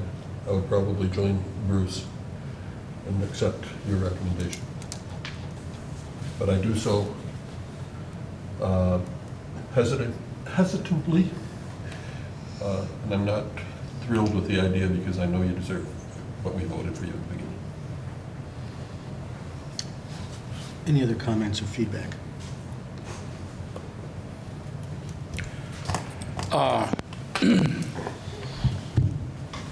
I guess, is this an appropriate thing to be doing, though, in public, to talk about, essentially negotiate Mr. Gallagher's pay raise? We have to vote on his raise. I know we do. And in effect, he has asked us to change the vote on the raise. So I think it is appropriate. That's what I wanted to check before I advanced any discussion. Because this brings into a lot of considerations, just, how we use resources. I have great appreciation, again, for your leadership in suggesting this. But I also, I think, have to have deference to what our process was as a school committee, that we met in executive session, that we discussed this, and we decided that 3% is very appropriate, given your performance, given what you've done, given some of the commentary that's been presented just for this item alone. So I will support a 3% increase for you because you worked hard for it, it's well-deserved, and I think the school district has benefited from your leadership a great deal. Any additional comments, Brian? I appreciate Sean's offer. It's very cool, but that was in the contract. We all knew about it, and I really don't like to vote on the same thing twice. So you're going to have to stick with 3 from me, sir. Could we do a roll call vote? Yes, it should be a roll call vote. Roll call on the vote, question, please. Roll call vote. And the motion is for a 3% raise.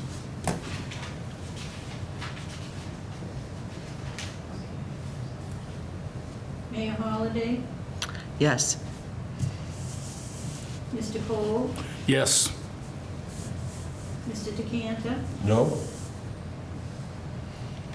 Mr. Callahan, Yes. Mr. Reardon, Yes. Mr. Menon, No? and Mr. Hoppizer. Yes.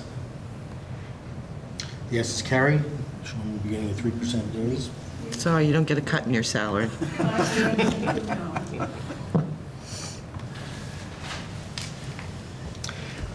Terrific, thank you very much.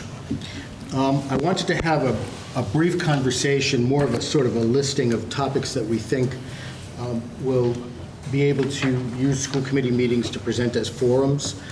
Once we get a list together and prioritize a list, we will select some from these. My guess is that we will probably be able to do 3 or 4 between now and June.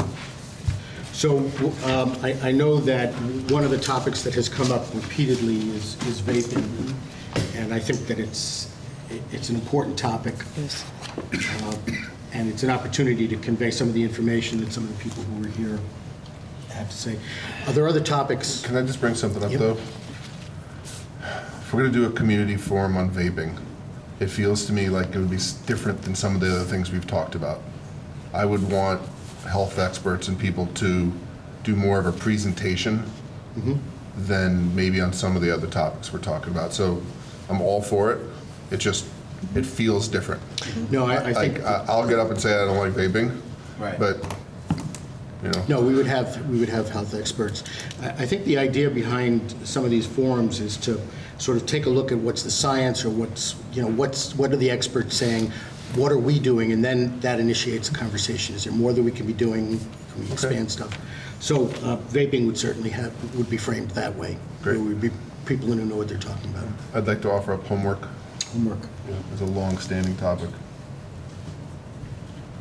Yes. I have 2 that I would add to that. One would be use of technology, including cell phones.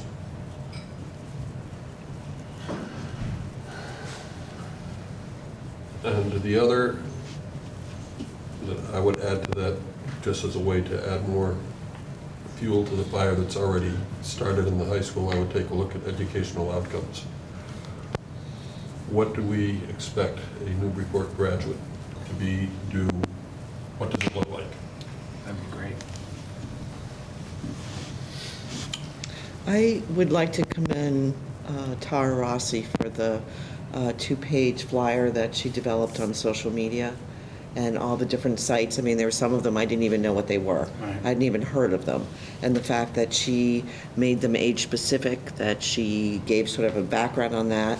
And I think that's something that could be expanded for the entire school district, because I think this is of concern as we move forward. So it's sort of on, tech and cell phones, but it's really dedicated to all the social media and all the programs out there. And I think parents need help.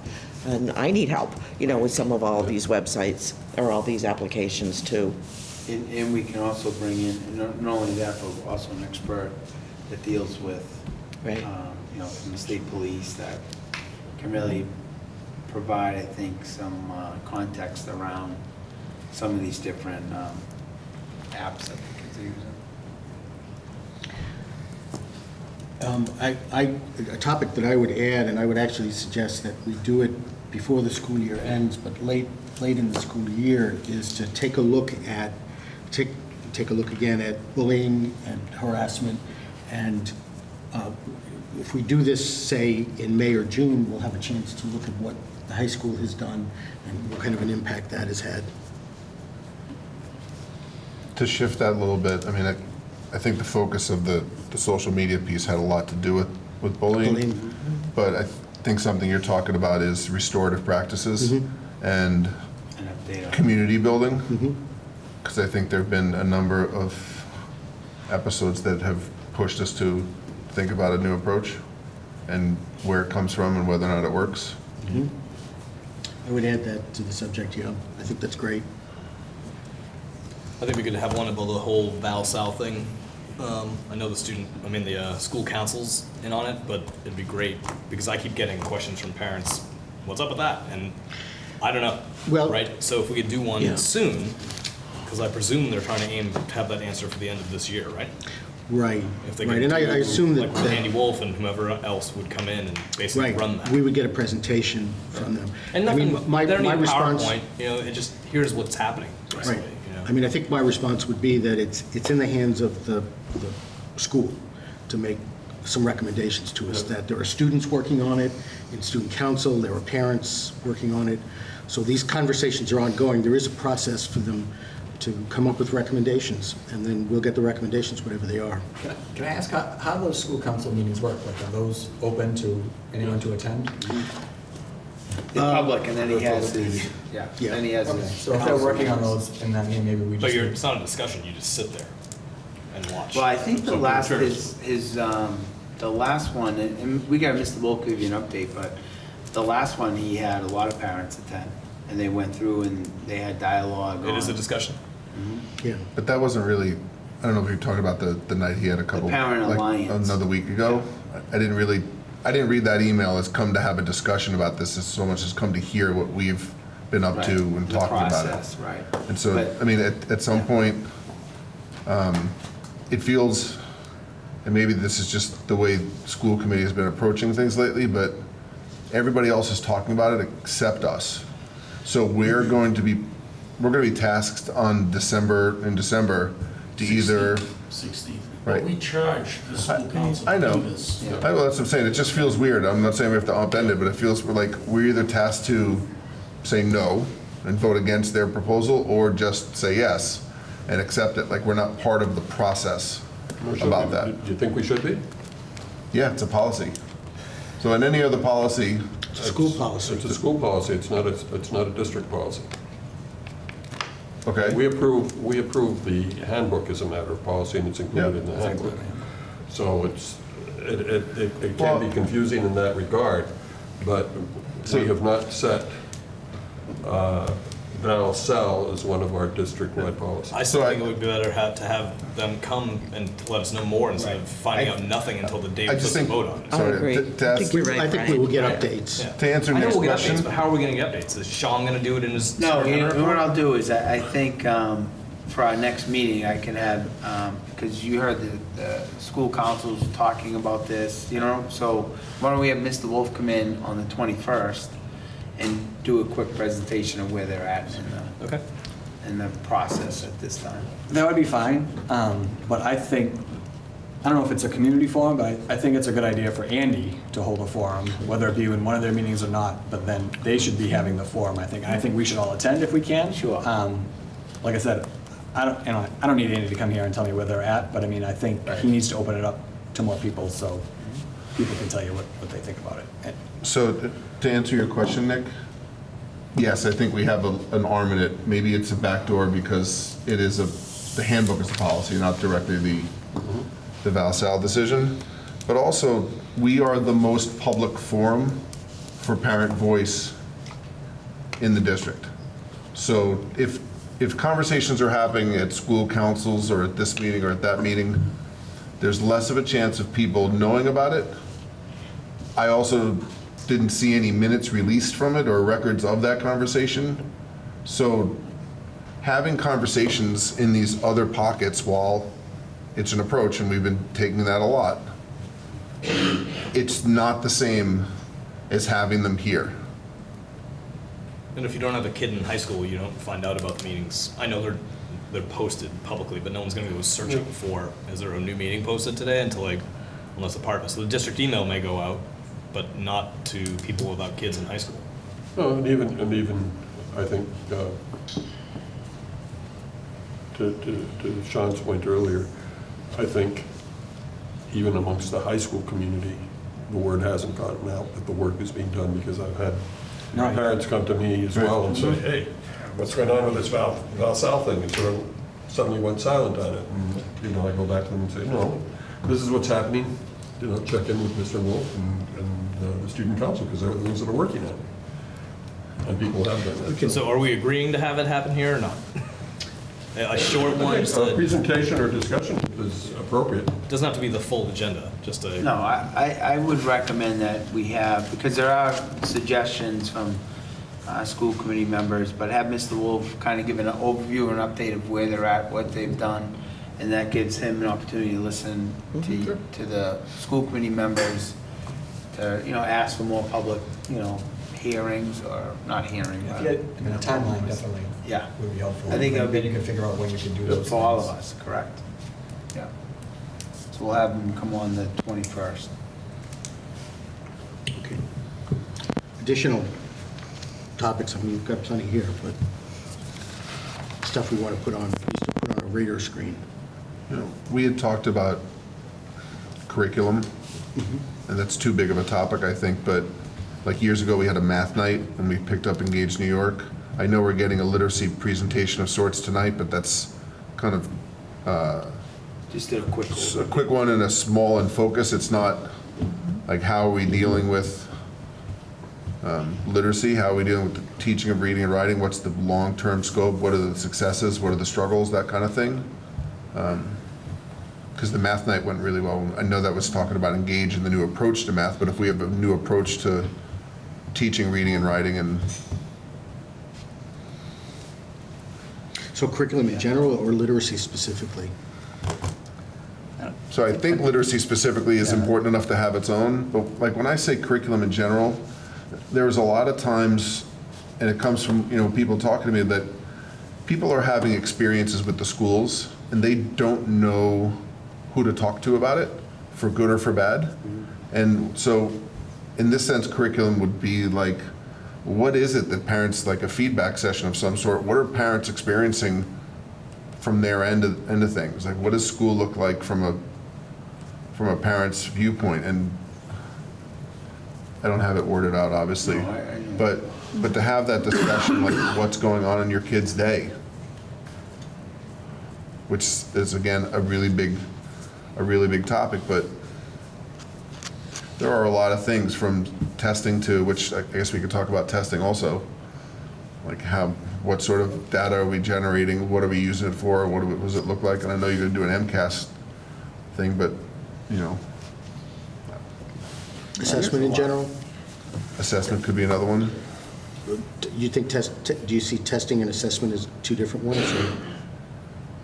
No, I'd rather talk about assessment than testing. Yeah, but testing's going to become a part of it. Yes, no, it should be part of it, but we could also talk about like curriculum changes. It feels like a lot of things are shifting. Like standards-based grading. I know there are a lot of kids coming home and talking about standards-based grading, and there's a lot of confusion out there about what it means, why things are, and so I'm sure as more teachers know about it and try it, more kids will talk about it, more parents will wonder what is going on here. So maybe we should have Billy come and do a night, or teachers talk about. We've talked about that. Teachers talking about what they're doing, but I think that's obviously a huge shift in the district. Exactly. That I think we could preview for parents, or for those who have teachers who are currently working it out. I think that's I agree. Good one.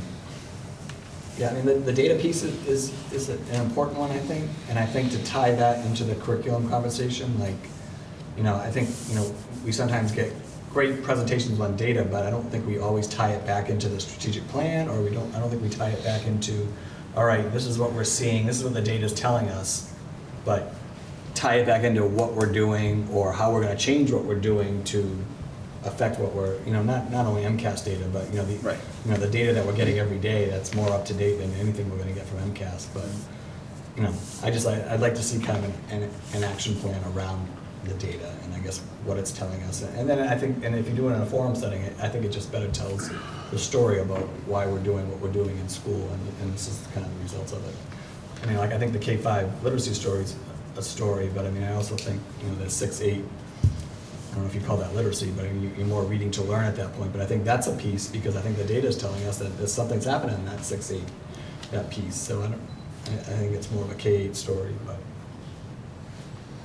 Okay. I think the bar closed. What? The bar closed. Yeah, it was quite the presentation there, Sean. I think you busted it.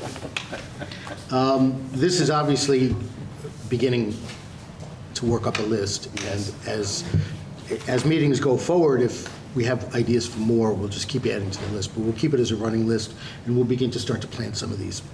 Great. I also think that some of these can, if we have a shorter agenda, we could add some of these topics into a school committee meeting. Yeah, sure. Because I think some of these are more presentations of what is going on in terms of X, Y, or Z, as opposed to having more of an open forum to talk about vaping, social media, homework. I think those are more, they're a little bit different than coming from the school director. That's a sort of a community piece. We'll work at shortening this agenda. That'll be fun. Just one, and these are all great topics. I don't want to add another one, but I think one thing we might want to do as we get toward budget season is a forum on approaching an aspirational budget.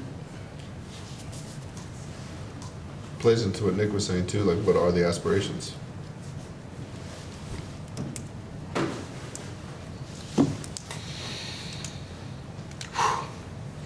Okay.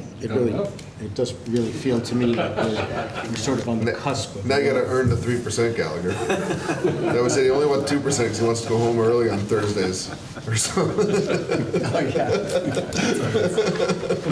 Great, at this point, I get to turn the meeting over to the superintendent and the assistant superintendent. All right. Angela, you're up first, right? Okay, sure. Sean said to me earlier, keep the literacy brief because he thought you'd be tired tonight. So I am going to give you just an overview, and then I'm happy to come back with Emily at another time. We can delve as deep as you'd like into some of this work. But before I get to that, I do just want to recognize we have 3 district CEL leaders too that we forgot to recognize tonight that are leading vertical groups for the district, and that is Alyssa Gallegos, and she's leading visual arts. Jamie Sokolowski is leading performing arts, and Kathy Hill was recognized, but she's leading wellness for the district. So I just wanted to recognize those teachers too, because we missed them a little bit earlier, and I didn't want them to be left out. Angela, what was the second one? I thought Elizabeth Geiger and Kathy Hill. And Jamie Sokolowski. Okay, thank you. Jamie was here tonight. Spelling on that. Okay, yeah, we can help you. So we sent you with your packet a little graphic that talks about the work that's happening for literacy grades K to 5. But what I'm going to talk to you about tonight is really a focus on our early literacy, our elementary literacy at the Bresnahan, where that's our foundational literacy. We're really putting heavy emphasis there this year. But as you can see in this graphic, we're still striving towards our goal of 90% of our students reading at grade level. And Emily had, when she did her literacy presentation last year, she talked to you quite a bit about that, where we're at and how we're trying to get there. This is kind of cyclical, as you can see. So there's a professional development component to this, and there is regular data meeting component to this. So as we're moving along, we're gathering data about how our students are doing, and we're adjusting practice based on what the data tells us. We have a plan for implementing support. So support for the teachers, support for the administrators, so that they can better observe and supervise what's happening in the classroom to kind of close that loop. But that'll be an ongoing loop throughout the year. You have a little bit of information about each of those categories on the graphic that we gave you. But I'm going to talk to you a little bit about grades K to 3 and the foundational work there. We've incorporated a schedule for regular data meetings throughout the year that are going to help us analyze the progress that our students are making and the effectiveness of interventions if they're in place, or the effectiveness of our core instruction as we move along. This is also accompanied by short e-learning sessions that are done by the Hill for Literacy. So the teachers, before they come into a data meeting, they have an independent professional development experience through an e-learning that really talks about the data process and the importance of the data process and what kind of data they should be bringing forward, reminding them how a data cycle works and how to put that data cycle in place in their everyday practice. So as you saw on the graphic, we're working with several consultants to help support us in that work this year. So, we're part of the Essex County Reading Network that I think I mentioned to you before, which are many of the school districts in Essex County have joined this reading network, and we're working with the Hill for Literacy as well as other researchers in the area of literacy work. We're also working with the Hill for Literacy in our district. We're continuing our work with Dr. Stephanie Gottwald, and we're working, you heard Jamie talk about, we're working with Keys to Literacy Group, and we are also going to be working with Dr. Michael Coyne, who out of the University of Connecticut, as part of a 5-year research project that we were accepted into. So, and I'll tell you a little bit about that. So we've got a lot of wonderful people working with our district, both teachers and administrators. So they're following each data meeting. There'll be a PD focus at the grade level that responds to the needs that were brought up during the meeting.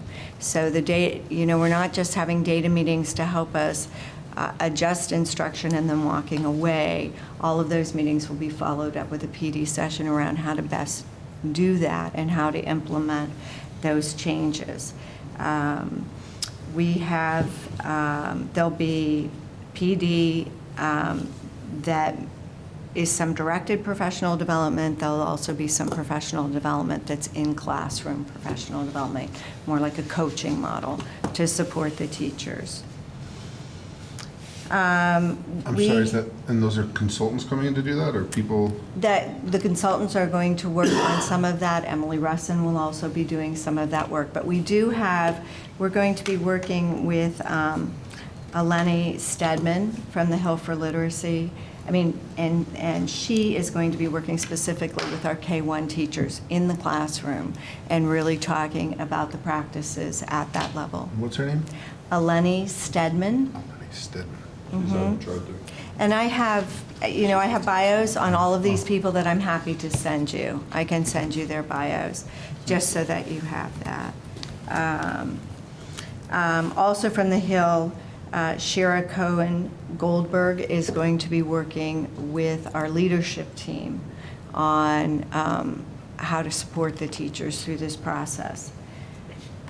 Stephanie Gottwald is going to continue her work with our teachers 2 through 5 that got started last year, as well as all of our special education teachers right through grade 8. So we're going to be analyzing data, we're going to be providing professional development, we're going to be adjusting practice, we're going to be collecting more data, seeing the impact of that, we're going to be enhancing our leadership's background in the science of reading so that they are better equipped to supervise the work that's happened and give feedback to the teachers throughout this process. So I think that we've developed a plan that really is full circle in trying to support our efforts.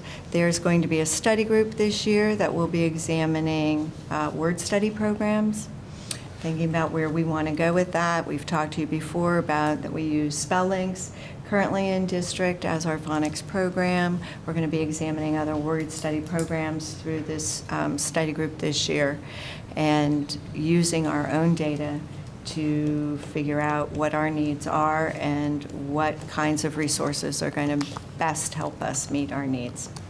So we're reevaluating spell links this year? We are. Okay, and you have other things in mind? We do. Great. Yeah. We'll hear about those, I'm sure, at another. You will. Yeah, we'll get into more detail. You know, we're going to let that study group get up and underway. Our CEL leaders are going to be a part of that study group. So you heard about the teacher leaders tonight.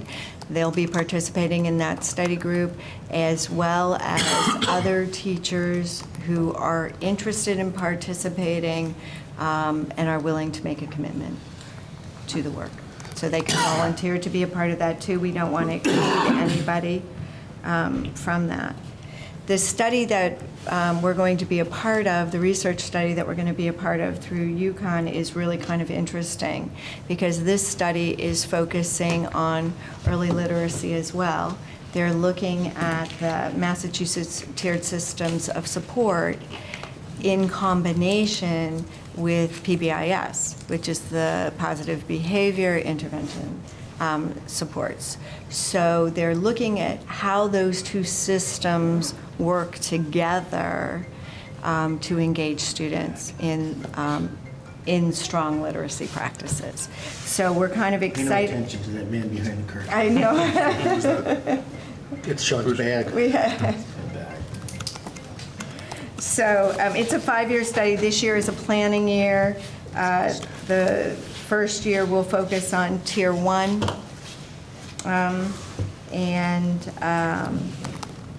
So planning year, and then we'll be focusing on the tiers. Second year will be Tier 1. Year 3 will be Tier 2. Year 4 will be Tier 3. We're talking about tiers of interventions. And Year 5 will be focus on sustainability. And this is really nicely aligned with some of the district goals that were set. If you looked at some of our district goals around data analysis, making data-informed decisions to help us make sure that we're on the right track with our tiered instruction. This all fits into that very nicely. So this year you said it's going to be Tier 1? This year is the planning year for this particular study, just the work with UConn. With the UConn. Just the UConn group. It's not. And that's different from the Hill? It's different from the Hill, yes.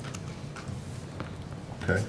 Yep. So I'm just trying to figure out like what's going on with the reading program. It sounds like there's a lot of components to this. There are a lot of components to this. And I think if you look at the graphic, if you're reading the graphic really kind of bullet points the various components. And I think for us to do this justice, we really need to kind of take this apart piece by piece and talk about how it's progressing. But the way I'd like to see that presented is kind of a progress report, updates about where we are in the process, what's happened, what kind of training the teachers have already had. We started the year with professional development with the Hill for Literacy. And all of our teachers at the Bresnahan receive professional development around the science of reading. And that was very well received. And teachers are implementing some of that work or applying some of that learning to their practice and how it's working. We've, started our early assessments for literacy in the school year already. We're having those data conversations already. So the teachers participated in their first e-learning around the data cycle last week. So it's underway, and I think it would be easiest if we chunk the information and talk about it as it's happening and what the next steps are from each component. Can I ask a favor? Then Sure. Can we start with like why we're choosing each of these programs? like what it is about this UConn program or the Hill, or what's the approach Yeah. to teaching, how we're gonna make sure, like when you say tier 1, I'm thinking, okay, now we're talking about how do we make sure every kid in Bresnahan is learning to read on track. Right. And so- And I think we've talked about that, David, that really has to be our immediate focus, Yeah. is what's happening in our core. And so that's the place to start and to try to boost that practice for every child in the district. So we are starting there. The reason the consultants were chosen, as you know, we've been working with Dr. Gottwald for a year now, maybe a year and a half, around our student, we're specifically focusing on our students, our dyslexic population, and learning more about dyslexia and the work that we need to do around very specific interventions, as well as improving our diagnostics around that. So that work's underway. We're going to continue that work.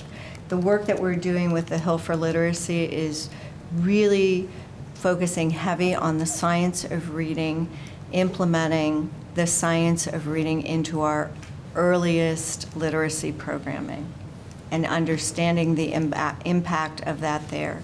So that's why we have one consultant there that's just focusing on K1 and the work that we're doing there. Keys for Literacy, as you know, that was already in place.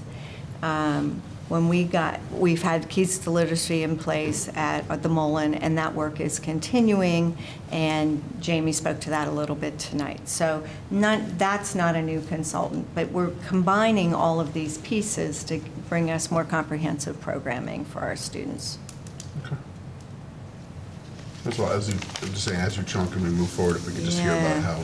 Yes, about how each How of we them know is things are playing working into and the the piece, choices we're making and that into sort of it. thing. Yes.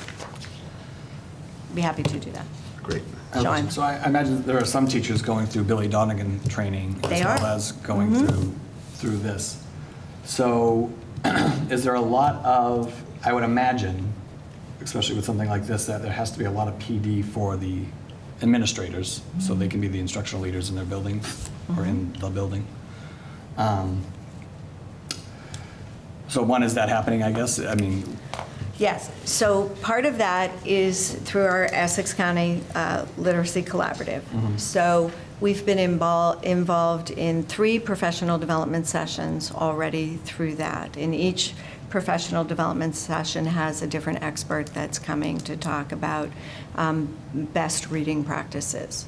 And all of our administrators are involved in that, include all of the elementary school administrators, as well as Emily Russin, myself, Christina Gentili.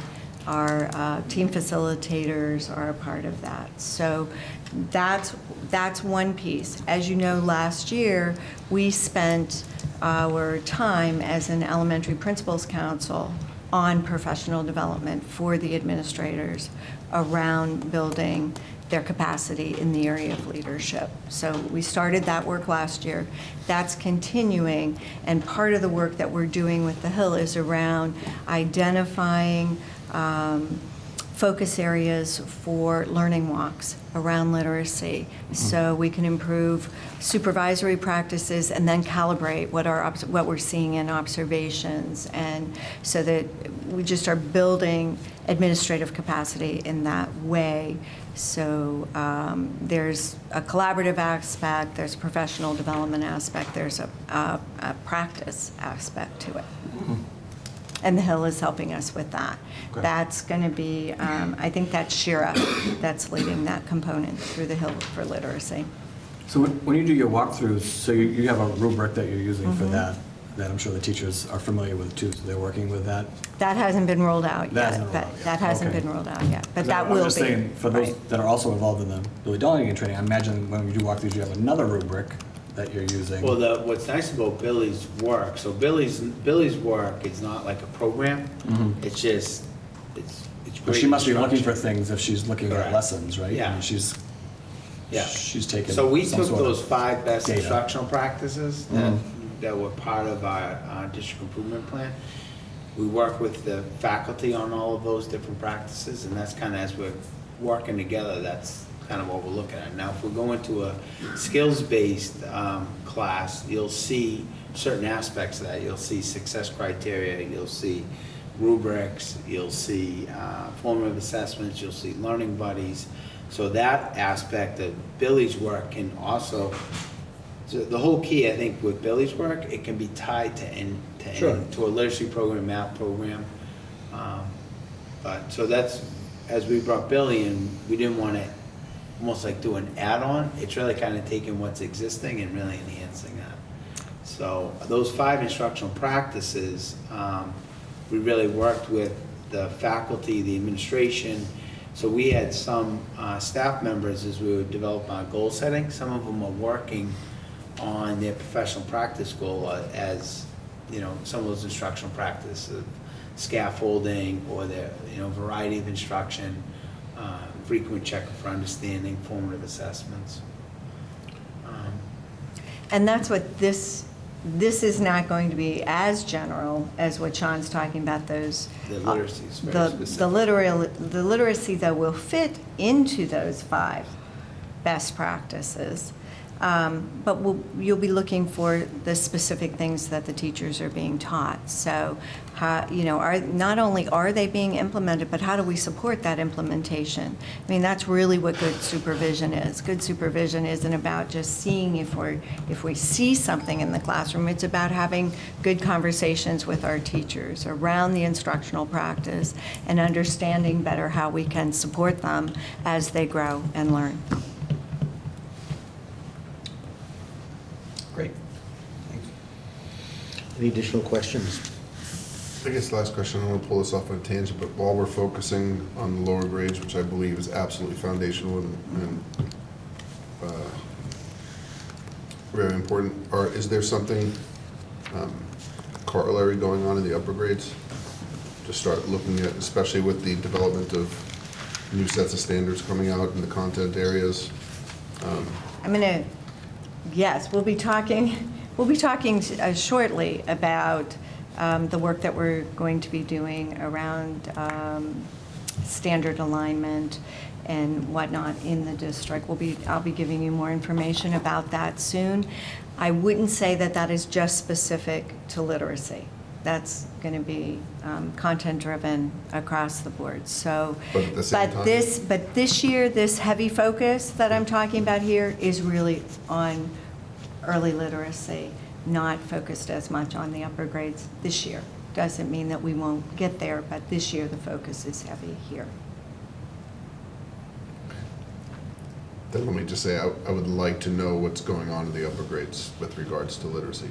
Okay. Because yes, there is standard alignment, but literacy is what it is. We have to have kids maximizing their ability to work with information and express themselves at all levels.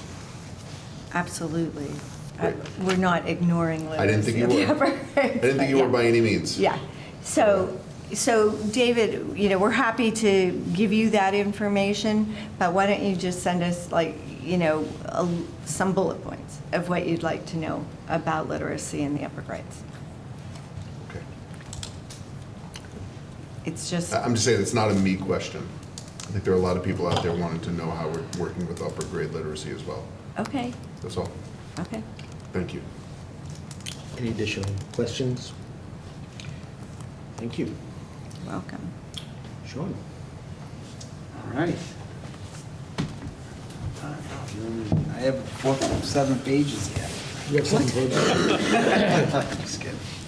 I just obviously communicate through the Friday memo. There was a lot going on the last couple of weeks, but I just want to highlight the walk to school, which was a lot of fun with the Bresnahan community, and I attended all the open houses and had the great fortune of saying a few words and telling a few stories. And when school community member Reardon was at one of those, he's like, better not be the same story. So he threw Well, I got me to go off. to 3, so I'm. Oh, you had all 3. I Were they the same? I think I was 2 for fortunate. 3. I think 2 were the same. You were at all 3, right?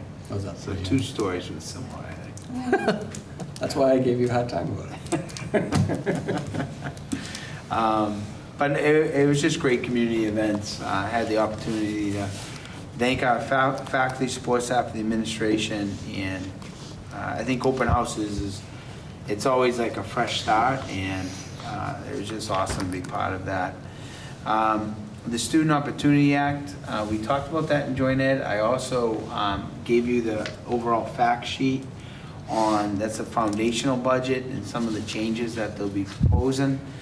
I think for us as a suburban community, I don't think you're gonna see a lot of relief on the foundational budget and the restructuring of that. I think it's for a lot of the districts, at-risk districts, or urban schools, high ELL populations will be receiving a lot of that. But I think from our work and the local state officials and our reps here listened to superintendents in the area, and I think we may see a relief with the circuit breaker with transportation. So we receive funds through special education, through the circuit breaker, but they're also going to tie in, I think, the transportation as part of that formula. So that will be some sort of a revenue that we'll see. But I think the foundational budget that comes back to the city, we won't see much relief. But in your packets, I gave you that overall summary. You can go online and look at the Student Opportunity Act and look a little bit more details with that. And the last piece is the last open house will be the pre-K at the Brez that I'll be attending. And I think I can't say enough about the opening of school. I really believe that second day, as we were talking about the school calendar, last year we moved the full day PD to the second day. So we had all the teachers back that first day. The second day was professional development, building based, and I think it really allowed our teachers to collaborate. And I think the opening of school and that smooth transition, from getting feedback from the faculty, they really like having that second day to get ready. And I think that was a big factor in the success for our principals and the faculty. So that's overall the superintendent's report. Short and sweet. Do we have any subcommittee reports? Joint Ed met before this meeting, and we talked about some of the school relief. We also had a presentation about recycling, focused mostly on the high school, and there are some challenges there, I think, for us to address, which we will try to address. And the budget process. The budget process, we talked a little bit about the budget process, which I think was helpful. Did policy meet? Policy will be meeting before the next school committee meeting, and I would just like to remind you that what we are discussing right now is the use of mailing lists and phone lists that are in the care of the district. And some of you had expressed interest of having some kinds of organizations that you'd like to see us collaborate when the situation is right. If you can get me lists of those organizations or who you want us to partner with, we can make sure that that's addressed appropriately in policy. That's great. Finance? Yeah, we had a meeting on September 17th, pretty light agenda. Had a transfer of some funds at the Bresnahan School, some $3,000 from library texts to tech supplies to provide a software subscription, and then $530 from grade 3 general to grade 3 supplies. We also had an update from Athletic Director Kyle Hodgson about the branding project, if you will, that's we're taking a look at, or the high school is taking a look at doing, and just had some general discussions about what we should do about maybe bringing that to the entire district, because there's some differences, and I think maybe at some point, as that comes further along, we might want to invite Kyle to one of our meetings here and let him present to the whole school committee. I thought that was done. It's not done? It's done, but it's done. It was just waiting on final payment. Yeah. But so across the district, it is done? I don't think it's been presented to. No, but Steve was saying you were talking about scaling the brand to across the district. He wanted to present to athletics first. Wants to present to athletics first. He wanted to present to athletics, like, Yeah. hey, here's your stuff. Yeah. Right. Right. Do we know if that was finished, Sean? Because they were trying to do the final whatever to get the files. Yeah, I think, I'm not sure, I can find out. I'll find out an update of where we're at with that. But I know he's very close to finalizing it and then presenting it to the athletic, his subcommittee there, and then we would do a presentation for school committee. A lot of work went into that. Is that something that would need to be covered in the policy? I don't think so. Good. No, I mean, I think what came out of the conversation was that if the work is really good and dynamic, we would like to be able to use it across the district and allow the PTOs, for example, to utilize some of those designs. I would actually disagree and say that if we're going to brand the district, we should make it a policy that if you're going to order things with Newburyport name from the Newburyport schools, it needs to have I the think what we brand. talked about is that it would be the school committee would take it on an advisory role in that manner and say, okay, schools, here's the one clipper ship. Right. The right that's all. hand, the right colors. I nominate Brian Third Callahan. parties like the PTO, if you want to do this, we second really that request. I don't know if we have any authority over, they're not going to be copywritten or trademarked or anything, so. Why not? Does anybody have the money and time to do a trademark for a generic boat shape? Probably not, right? So, I nominate I Brian mean, how many Callahan. other districts use the clippers? We talked about this, right? Yeah, quite a few. Yeah, but A couple of them. I agree, I want everybody to use the same stuff, so, Right. so you don't look like a bunch of ragtag people. But then Steve had a great idea about, what was the word? Brian Keller. Like the, like a vintage series Yeah. for like the alumni and stuff, Yeah. right? But I think we need to find out when they're released first before we move on from there. Yep. I think that's a pretty fair representation of what. And maybe next time we paint the gym floor, we'll use the new ad. Yeah, next time we get a big picture. But there's always the ceiling. Yeah, there you go. So, if there's no additional further business, I'll take a motion to. I have one harmless plug. A lot of Newburyport kids are performing in Willy Wonka, October 18th to 20th at the Firehouse. Mark your calendars. There you go. And a Newburyport dad.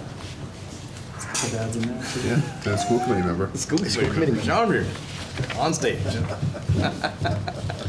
And there's chocolates. And it's There will be chocolates? Lots of chocolates. No, Are they the place in branded? the place in the tannery made chocolates for each of the characters. Really? With Yeah, golden with tickets. golden yeah. tickets. Cool is that? Wow. And then, I'm still waiting that motion to adjourn. You said So waiting on moved. the motion. Second. All those in favor? Aye. You're adjourned.